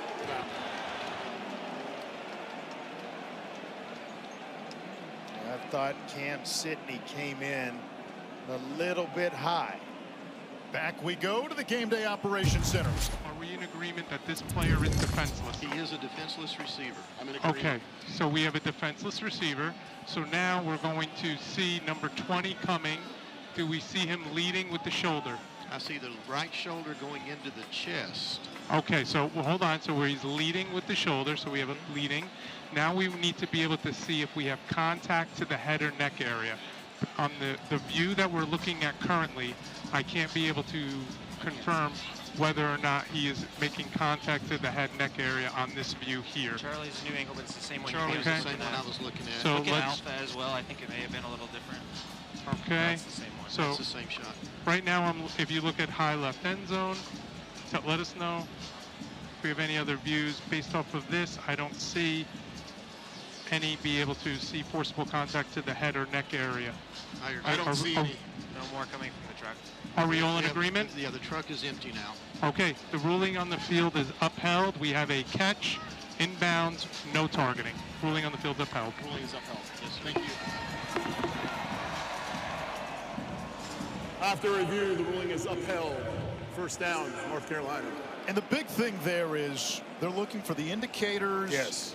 All aspects of targeting have to be confirmed. They could not, and it ends up being just a first down. So the 20 yards that UNC lost on the ship catch that was overturned, they get it back on the catch by Paysor, who's got 4 catches for 73 yards today. He had 2 catches for 18 yards all season entering play. It's a good, solid football play all around on both sides of the ball. The hit by Sidney as well as the catch by Paysor. Off play action.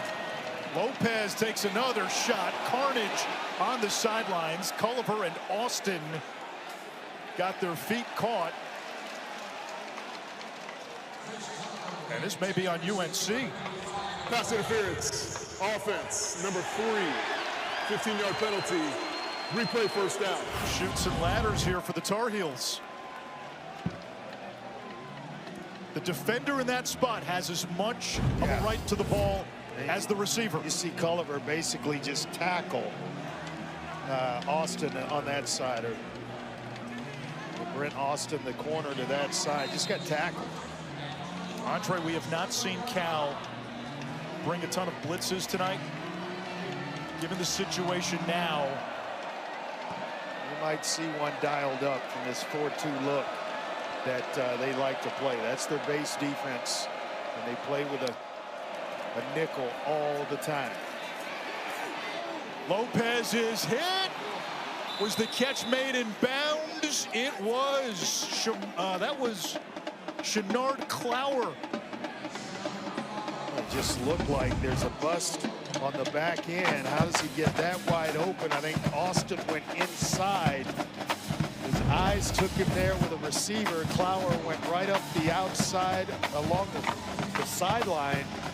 And I tell you what, Gio Lopez is growing up a little bit because he's finding guys that in past games he might have missed. All right, we'll take a look at that to see if Clower had full control before he went out of bounds. Clower, remember, on the opening drive, fumbled away a ball early, and that gave Cal a short field and a chance to score, which they did, as we listen in to the command center. Helmet. I'm going to see if I can get a better shot from my near card. Okay. So right now, do we have this player as defenseless, correct? He is a defenseless player. Okay, now we're looking at number 16. Okay, do we have him does he make forcible contact to the head and neck area? He launches, and I'm trying to You have a determine launch? whether that his face comes in at the top of the chest. So we have an indicator based off of that launch. I'm trying to I want to see be any able other to shot that I've got coming in. This shot is from behind. What I don't see the head going back quicker than the body's going back. Okay, so I'm trying to be able, I agree with you. We have an indicator here. We have a defenseless player. What I'm trying to be able to look is to be able to see contact, a forcible contact to the head neck area.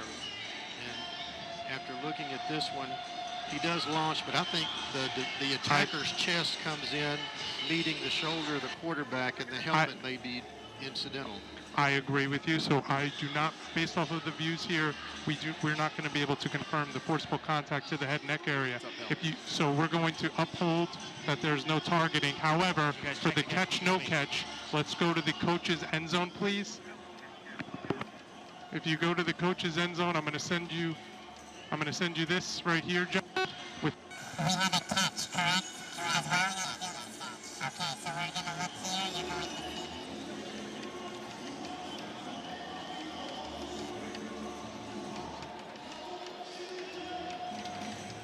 So they so we got some audio issues there, but they were looking at two things. One, catch, no catch on the sideline. Second, targeting, and it sounds like there's not going to be targeting.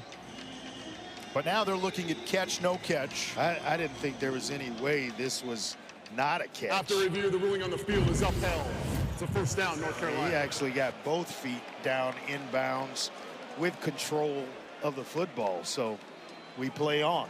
And Andre, that's now a couple of instances on this drive where Gio Lopez has stood in and made some throws against the blitz. We're watching him kind of grow up, and you know, you do something enough and you get enough reps at it, you start to get better. And that's what's happening with Gio Lopez. It's just that a lot of coaches would pull that plug a lot sooner, but he's been allowed to kind of develop. That's the end of the third he is quarter. starting to do exactly that. We go to the fourth quarter. North Carolina across midfield, down 11, looking for its first ACC win. Cal looking to get to 5-2.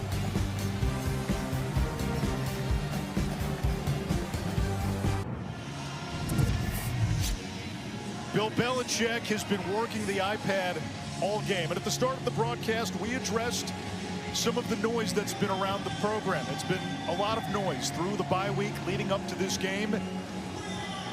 Does that volume go up or down? How North Carolina finishes this game, this fourth quarter, is going to determine the volume going forward for Bill Belichick and UNC. Yeah, they have to remain competitive, and you know it certainly wouldn't hurt to pull out a win here and to start the fourth quarter and score on this drive to get back in it. Lopez, who's played the entire game, and that is incomplete in the direction of Ship, covered by Cam Sidney.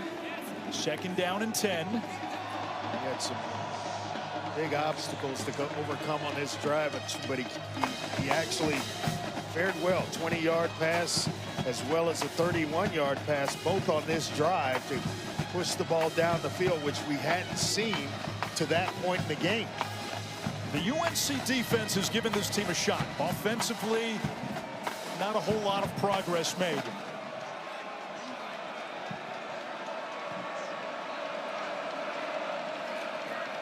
The fake to June. Lopez steps up, and he's sacked. Chris Victor, the Chattanooga transfer. Well, he wanted to go down the sideline to his right, but then the safety came over the top, and we got a flag down. Came over the top, they got him off of it, and that's when the pass rush was able to get home. After the play, unsportsmanlike conduct, defense number 16. 15-yard penalty, automatic first down. Chris Victor. That's his first foul toward disqualification.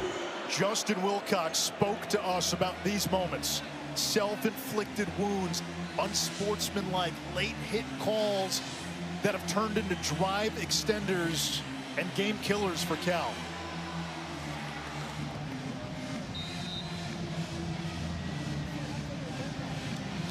you know, I'll get back to this after this snap. You're either going to let them celebrate or you're not. Emotional game, and sometimes you try to legislate emotion. Hall gets stuffed by Wayne. We see guys celebrate in the end zone after scoring touchdowns. We see all types of stuff. You know, basically guys playing the game in shorts, you know, with a pad, little bitty pad, in where there should be pads and pants cut, and then you call that. I don't get it. Either we're going to follow the rules to a T, or let them play and let them have some fun.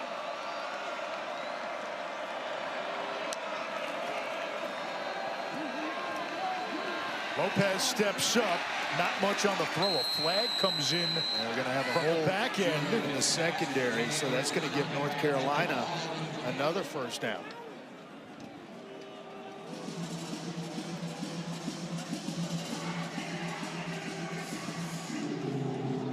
For the pass, holding, defense number 5, 10-yard penalty, and an automatic first down. Zeke masses the top corner. Just working against Culliver, and he gets kind of bumped off by his own safety. It's Cam Sidney, and he has to reach and hold because he knew Culliver was going to come wide open. And that's one of those where I don't know that Justin Wilcox is going to mind that hold on the back end, because it may have gone for a touchdown had he not grabbed Chris Culliver. 25 penalty yards on this drive. Goss, huge hole. And tripped up by Sidney at the 7-yard line. First and goal, North Carolina. Yeah, once again, a nice block up front. A nice seal by Chad Lindbergh, the center, and that opens everything up for Goss. Well, this offensive line it may be the best game that they've played up front in terms of opening up the running game. Goss, Benjamin Hall, both guys having a productive night. Carolina's been non-competitive in its other 3 games against power conference teams. Making this a 4-quarter game against Cal. On the doorstep, Lopez finds Ship. And he's pulled down from behind by Polidor at the 5-yard line, 2nd and goal. Trying to take advantage of that big frame of Ship, 6'2", out on the edges. Trying to will himself into the end zone.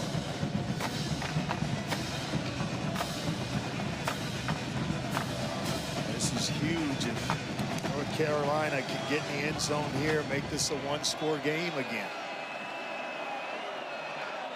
10th play of the drive.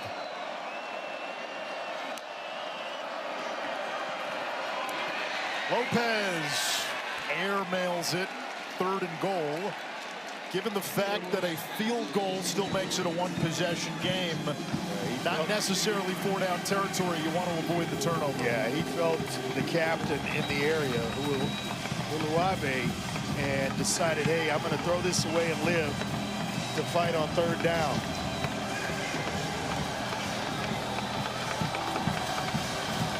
Uluave has been everywhere tonight. Yes, he has.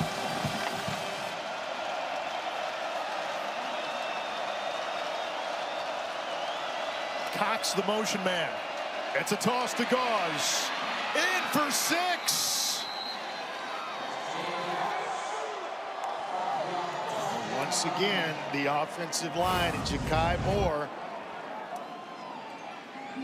Or Ja'Kai Moore with that block to seal things off. And then all of a sudden, Goss is into the end zone untouched. They do a heck of a job of just walling off the edge. Goss is able to out-leverage the defense and into the end zone. We've got one heck of a finish coming up. Carolina will go for 2 to make it a 3-point game. Plenty of time left.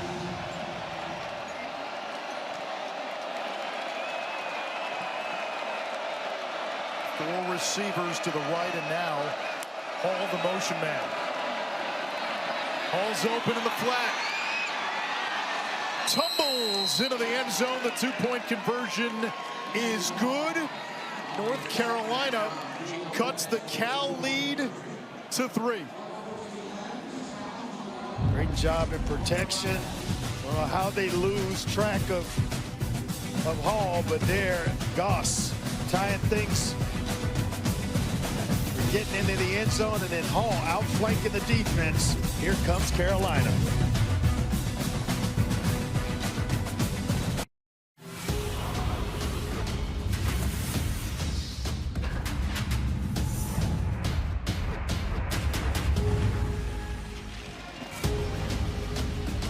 Anish Shroff, Andre Ware, Paul Carcaterra. Here at Berkeley Memorial Stadium, got a good one. North Carolina seeking that first ACC win, the first ACC win of the Belichick era. It's the first time this season UNC's been competitive in a power conference game. Their previous 3, they were blown out against TCU, UCF, and Clemson, who all up to this point have been middle of the pack teams in their league. Cal qualifies as one of those. And Bill Belichick told the media on Monday, hey, this team is making progress. They're improving. I trust the process. The results will come. A lot of folks interpreted that as, well, we haven't seen anything close to that. He doubled down with that last night when we spoke to him. Yeah. There's still clearly progress that needs to be made, but coming off a bye, there's been some progress made tonight. And defensively, they have done a pretty good job giving their offense chances. DeAndre Robinson with the run stuff at second down. Kark? Good news for Cal. Songapolatelli was shaken up the last time he was out on the field, and I observed him.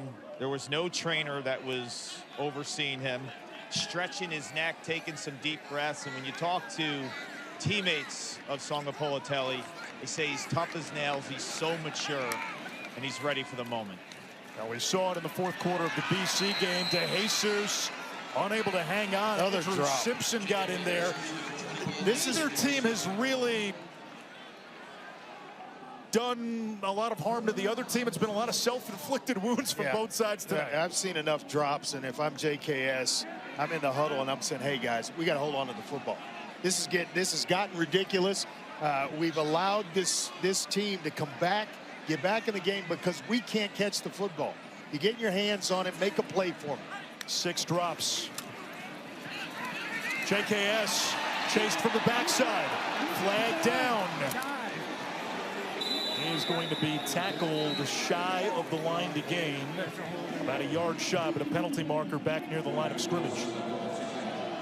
That's right in that area where holding is called. To your point about North Carolina showing improvement, previous 3 games, averaged only 11 points a game. Offense over 71, 10-yard penalty. Replay 3rd down. Tonight, they're at 18. Only 57 yards rushing the previous 3 games. Tonight, 114. Meanwhile, they're looking at JKS. Songapolatelli takes a big hit and clearly shaken up after the play. I didn't feel like he was right when he came off the field the previous drive. And so Devin Brown enters the game. The Ohio State transfer, spent the last 3 seasons with the Buckeyes. Played in 9 games last year on the national championship team. It's 3rd and 19.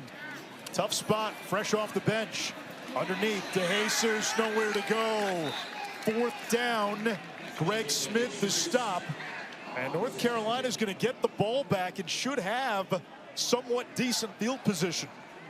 Yeah, I mean, their punt returner is lining up right about their own 40-yard line, so any type of return here, and just to tie this baby up, you know, all you're looking for, all they need is a field goal here. Kern boots it away.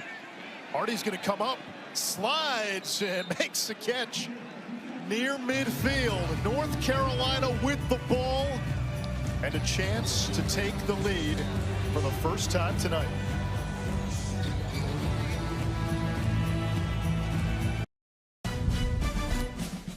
ESPN College Football Primetime is presented by Ram, official sponsor of the College Football Playoff. The Cal rugby program has a storied history spanning almost 150 years.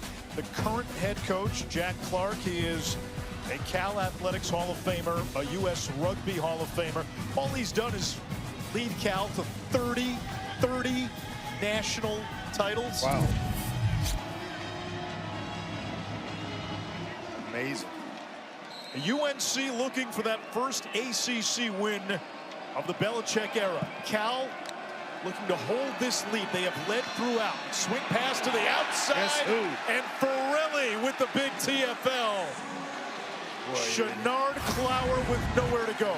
Fought through a block to get there and read it. It looked like Jake Johnson, the brother of Max Johnson, the tight end, was trying to block him, and Farrelly just, beeline and made a nice stop. He and Uluave, the Bash brothers, and the moniker more than fitting. Second and long after a loss. Lopez quick throw, Paysor makes the first man miss, stiff arm across midfield. He got a lot of it back in more, and it sets up a 3rd and short. Paysor has earned more snaps with his play tonight. Yeah, he's done a heck of a job in terms of some tough catches there at the catch and run after it. And it's really set this team up nicely here on 3rd down and short, where it gives them an opportunity. It's 4-down territory, I think, for North Carolina here if you don't pick it up on 3rd down. Where is Mr. Hall in this short yardage situation? Gauze is the running back. He gets the call. Can he get out of the embrace of Uluave? He's going to be just shy. 4th down, shy. Less than a yard. Offense staying out there. Uluave doing a nice job of just kind of read, react, and he was not going to allow Goss to slip away. They come under center.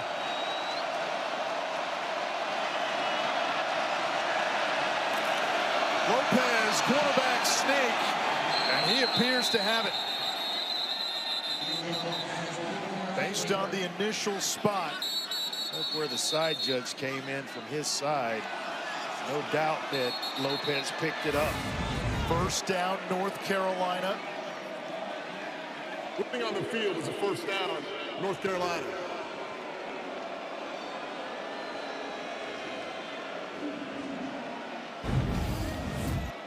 QB sneak into a Nimbus crowd. A Nimbus cloud. 1st down and 10. Benjamin Hall, 12 carries, 70 yards back in the game. The previous play that's under review to determine whether the runner made the line to gain. Normally, these line to gain reviews, very tough to overturn, but we listen in to the ACC's Game Day Operations Center. 43, I can't prove that they didn't on that shot. I can't even. My near cart. Yeah, the near cart is your best look, but see if he goes in. Ruling on the field is a 1st down. Okay, John, here we go. I can't see the ball. The quarterback, he gets the ball. He goes into the pile. It looks like they push him forward to approach the 20 or the 43 line to gain, but I can't see anything as far as a body part down. So right now we don't see any body part down, and then we do not see the ball when we go into that pile. Right. The near cart will be the best look to see that. Based off of the near cart look, would we all in agreement that's not enough to be able to overturn the ruling on the field? I'm in agreement. All right, so we're going to be upheld. The ruling on the field is upheld. Great, thank you. Thank you, guys. After review, the ruling on the field is upheld. It's a 1st down, UNC. We see this often, and even before we had that kind of transparency, those plays where you're trying to judge the spot of the ball, especially when they disappear in the pile. Good luck finding Gio Lopez in that pile. I couldn't even find him, let alone the ball. 7:44 to go. Carolina in plus territory. Down by 3. Gio Lopez, 16 of 31, 146 yards, no touchdowns, no picks. There's the toss. Hall running backwards. Turned into escape from Alcatraz. And it looked like it was going to be a big loss, and it turns out to be a loss of about 4 on the play, 2nd and 14. Looked like it may have been Chris Victor. Someone comes free right off the edge. And it's B.J. Kennedy that is the defensive end that comes free off the edge. 6 TFLs for this Cal defense. UNC backed up again. Paysor, their top receiver tonight, in motion. He is uncovered. I'd go right there from Lopez. Threw it behind Paysor, batted around, and incomplete. Forelli in the middle of it all. It's 3rd and long. Well, you watch the slot receiver as he comes across, and he's right here, just wide open right from the jump. And that's where your eyes should take you. It's zone coverage, you know it, but you spend so much time and waiting. You could give him the ball right off the line of scrimmage, and it's better than anything you're going to draw up in this instance. Tough play there. You throw it behind him, it makes it an impossible catch. Pick up 7 or 8. You may think about going for it on 4th down. Lopez steps up. Flag down. Pass is incomplete for Paysor. The flag in the secondary. Masses in coverage.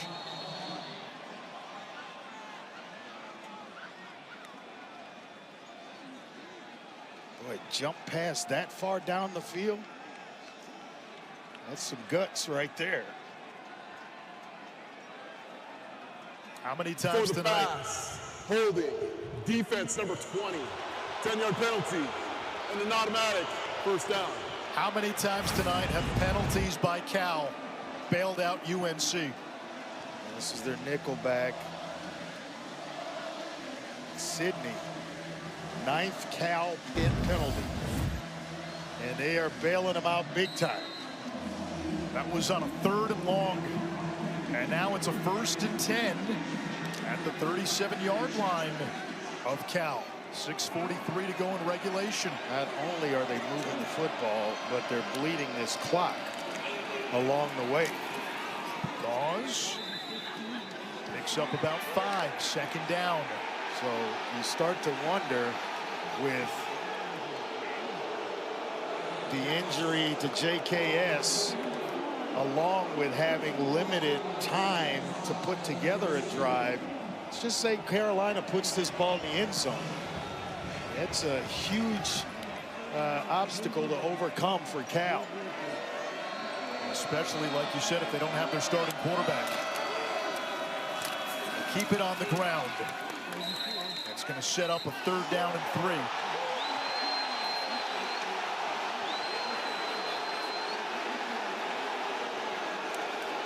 Little flop there by Olave. Kind of hand fighting with Ja'Kai Moore. I don't think Olave goes down that easily. He's looking for a flag. So was this crowd.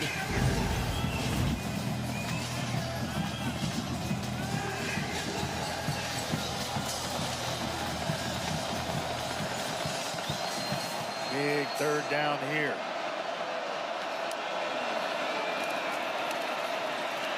Lopez standing in. It's Paysor. 1st down, North Carolina. A pickup of 15. Well, they were talking about a go-to receiver that they didn't have, a guy that could make plays and stretch the field. Well, I think they found one going forward in Kobe Paysor. Hey, this guy's made some tough catches. Big there on 3rd down for Carolina. And I tell you what, that clock now becoming a factor for Cal. Paysor only had 2 catches for 18 yards all season entering tonight.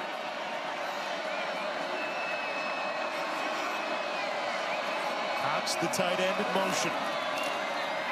Here's Hall. He's got one touchdown already. Ankle tackled by Uluave after a pickup of 2.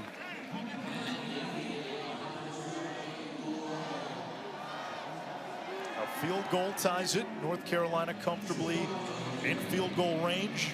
How big was that 2-point play for Carolina to put them in this position where a field goal essentially will tie the game? A touchdown puts it, or stretches the lead to a point where just a field goal won't do it for Cal.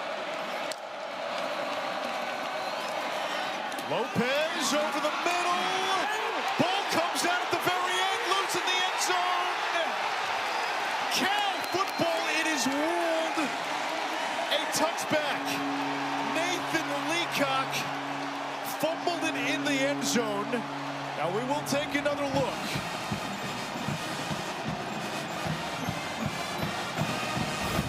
Gio Lopez can't believe it. Rolling up the field is a completed catch and a fumble at the 2-yard line into the end zone, and recovered by the defense. That ball is out before he crosses the goal line. Paco Austin punches it out before Leacock crosses the goal line. If he holds on and the nose of the football clips the goal line, dead ball touchdown. Paco Austin, potentially a game-saving play for Cal defensively. Game of inches, that's what they call it. And unfortunately for Leacock, that ball is out well shy of the goal line.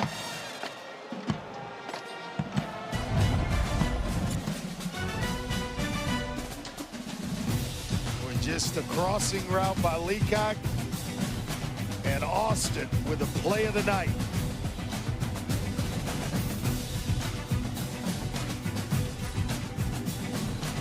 UNC came within a whisker of taking the lead. Yes, you're going to get a bunch formation here, and Leacock comes in motion. They've got the perfect play called for the defense they're in. The weakness of the defense, the middle of the field.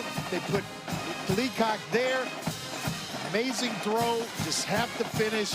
Austin not only knocks the ball out, but has the presence in mind to get up, go recover it for the touchback for Cal. That was a huge play, and as I said before the break, the play of the game. JKS in there at quarterback. Raphael gets the call on first down, tackled by Bayer. UNC's got all 3 timeouts. Kark. JKS was in the tent after that last possession. It looked like he was shaking up something with his upper body, but when he came out of the tent, I didn't see him warming up, throwing any balls. But also bad news for North Carolina.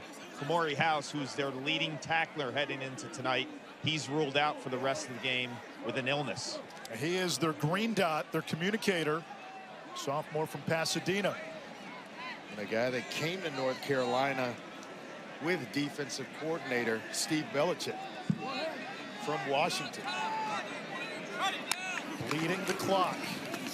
JKS to throw, quick slant. Another catch by De Jesus, his 12th of the game. Boy, how many coaches across the country in this situation would have the confidence to allow a freshman on second down to throw a pass, any pass for that matter, but one that essentially a slant that brings you back across the middle, and he is on the money. The timing of it, and the accuracy in which he puts it on him, amazing. In the win against BC, he made some big plays down the stretch. And now Cal will run off more clock. Raphael hit in the backfield. He lost a couple.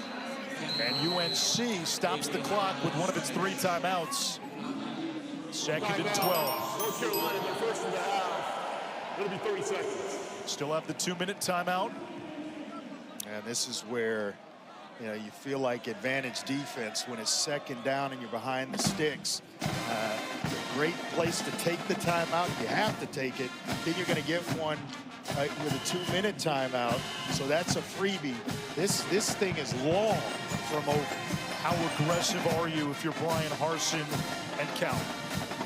Well, I'm going to be smart, especially where they are on the field, but also trust the guy wearing jersey number 3, and that was evident on second down. So I don't think they're going to totally fold up the tent, but they're going to be careful. That's why that pass was to DeJesus, a guy they believe in that will make the play and secure the football. Cal has not trailed tonight.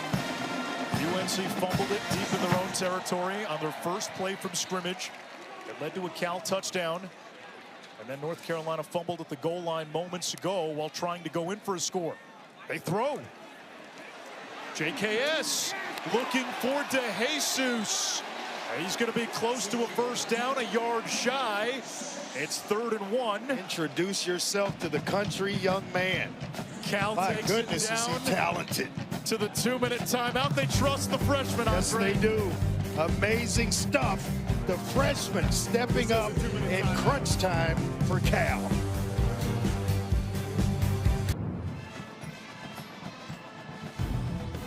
Sunday NFL Countdown comes your way at 10 a.m.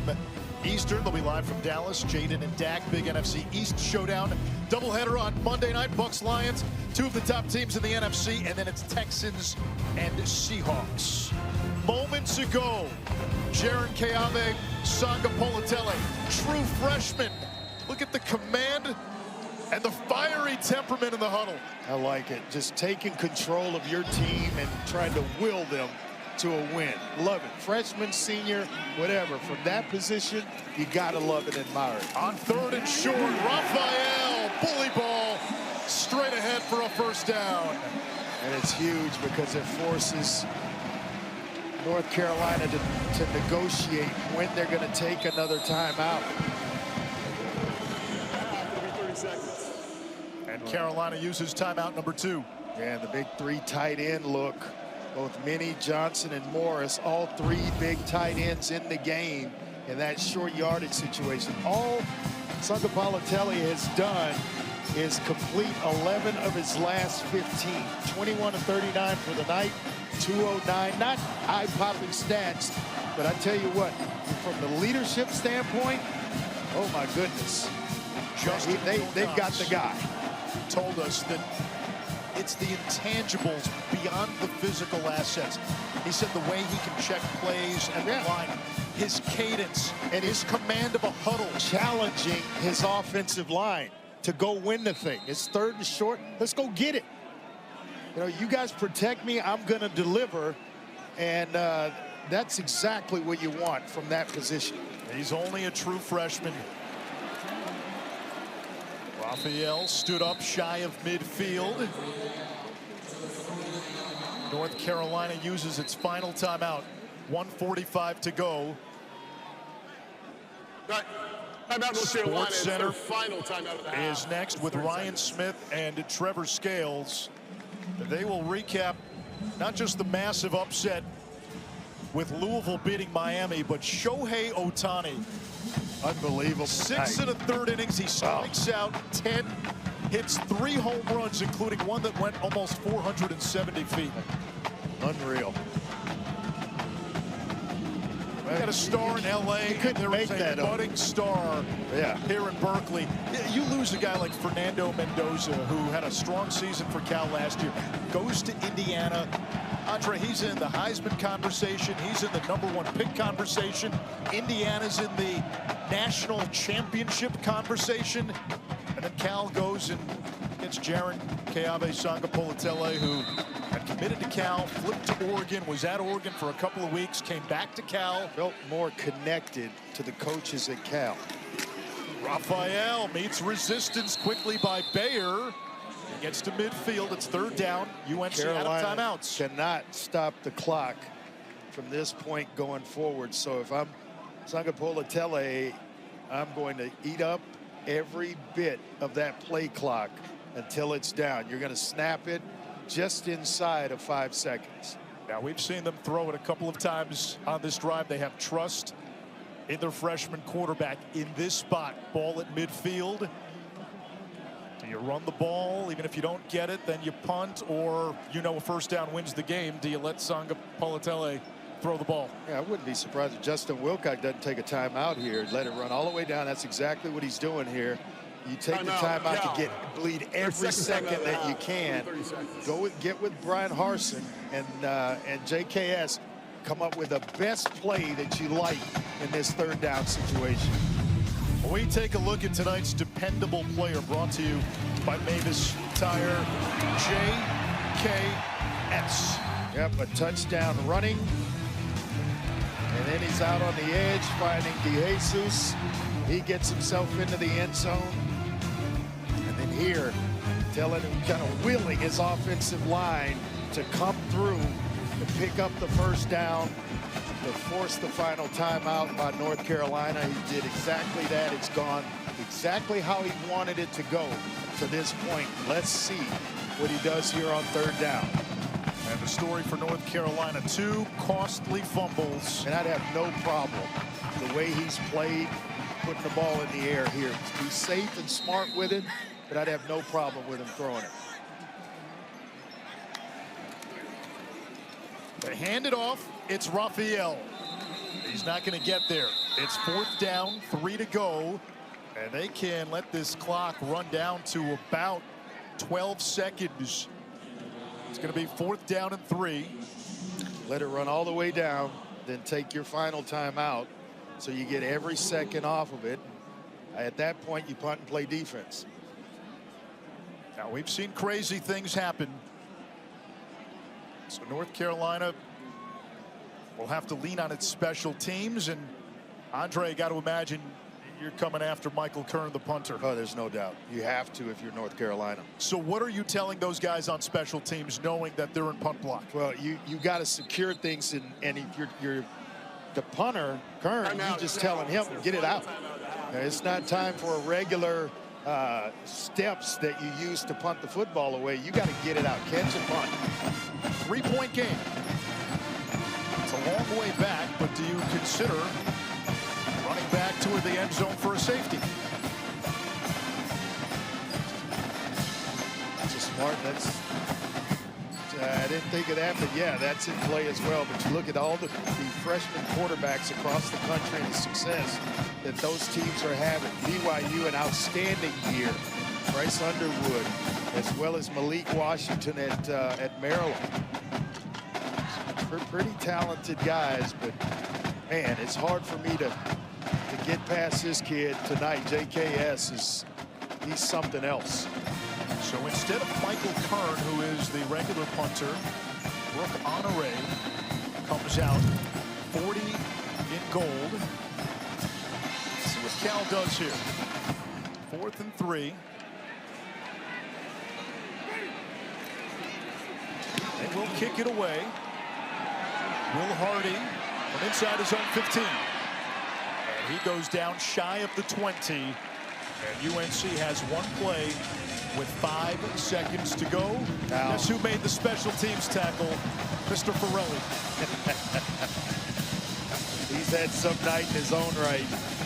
And I think both the Bash brothers ought to feel good about the production this evening.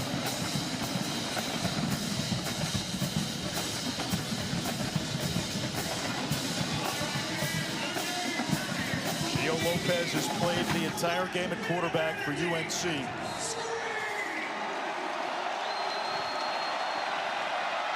Seven defensive backs within 5 yards of midfield for Cal. Ship throws it back. This is Culliver. Pitches it back to the quarterback, Lopez. Now it's Ship. There's nobody behind him. It comes to Gauze. Slapped to the ground, recovered by Polidor, and Cal holds on for a 21-18 win. The Golden Bears now 2-1 in conference play, 5-2 on the season, and one win closer to bowl eligibility. North Carolina hung in there for 4 quarters. They did. Almost pulled it off, but turned it over late. UNC has a date with Virginia coming up next. Still looking for that first ACC win. For Andre Ware and Paul Carcaterra, I'm Ade Schropp. So long from Berkeley. Time for Sports Center with Ryan and Trevor.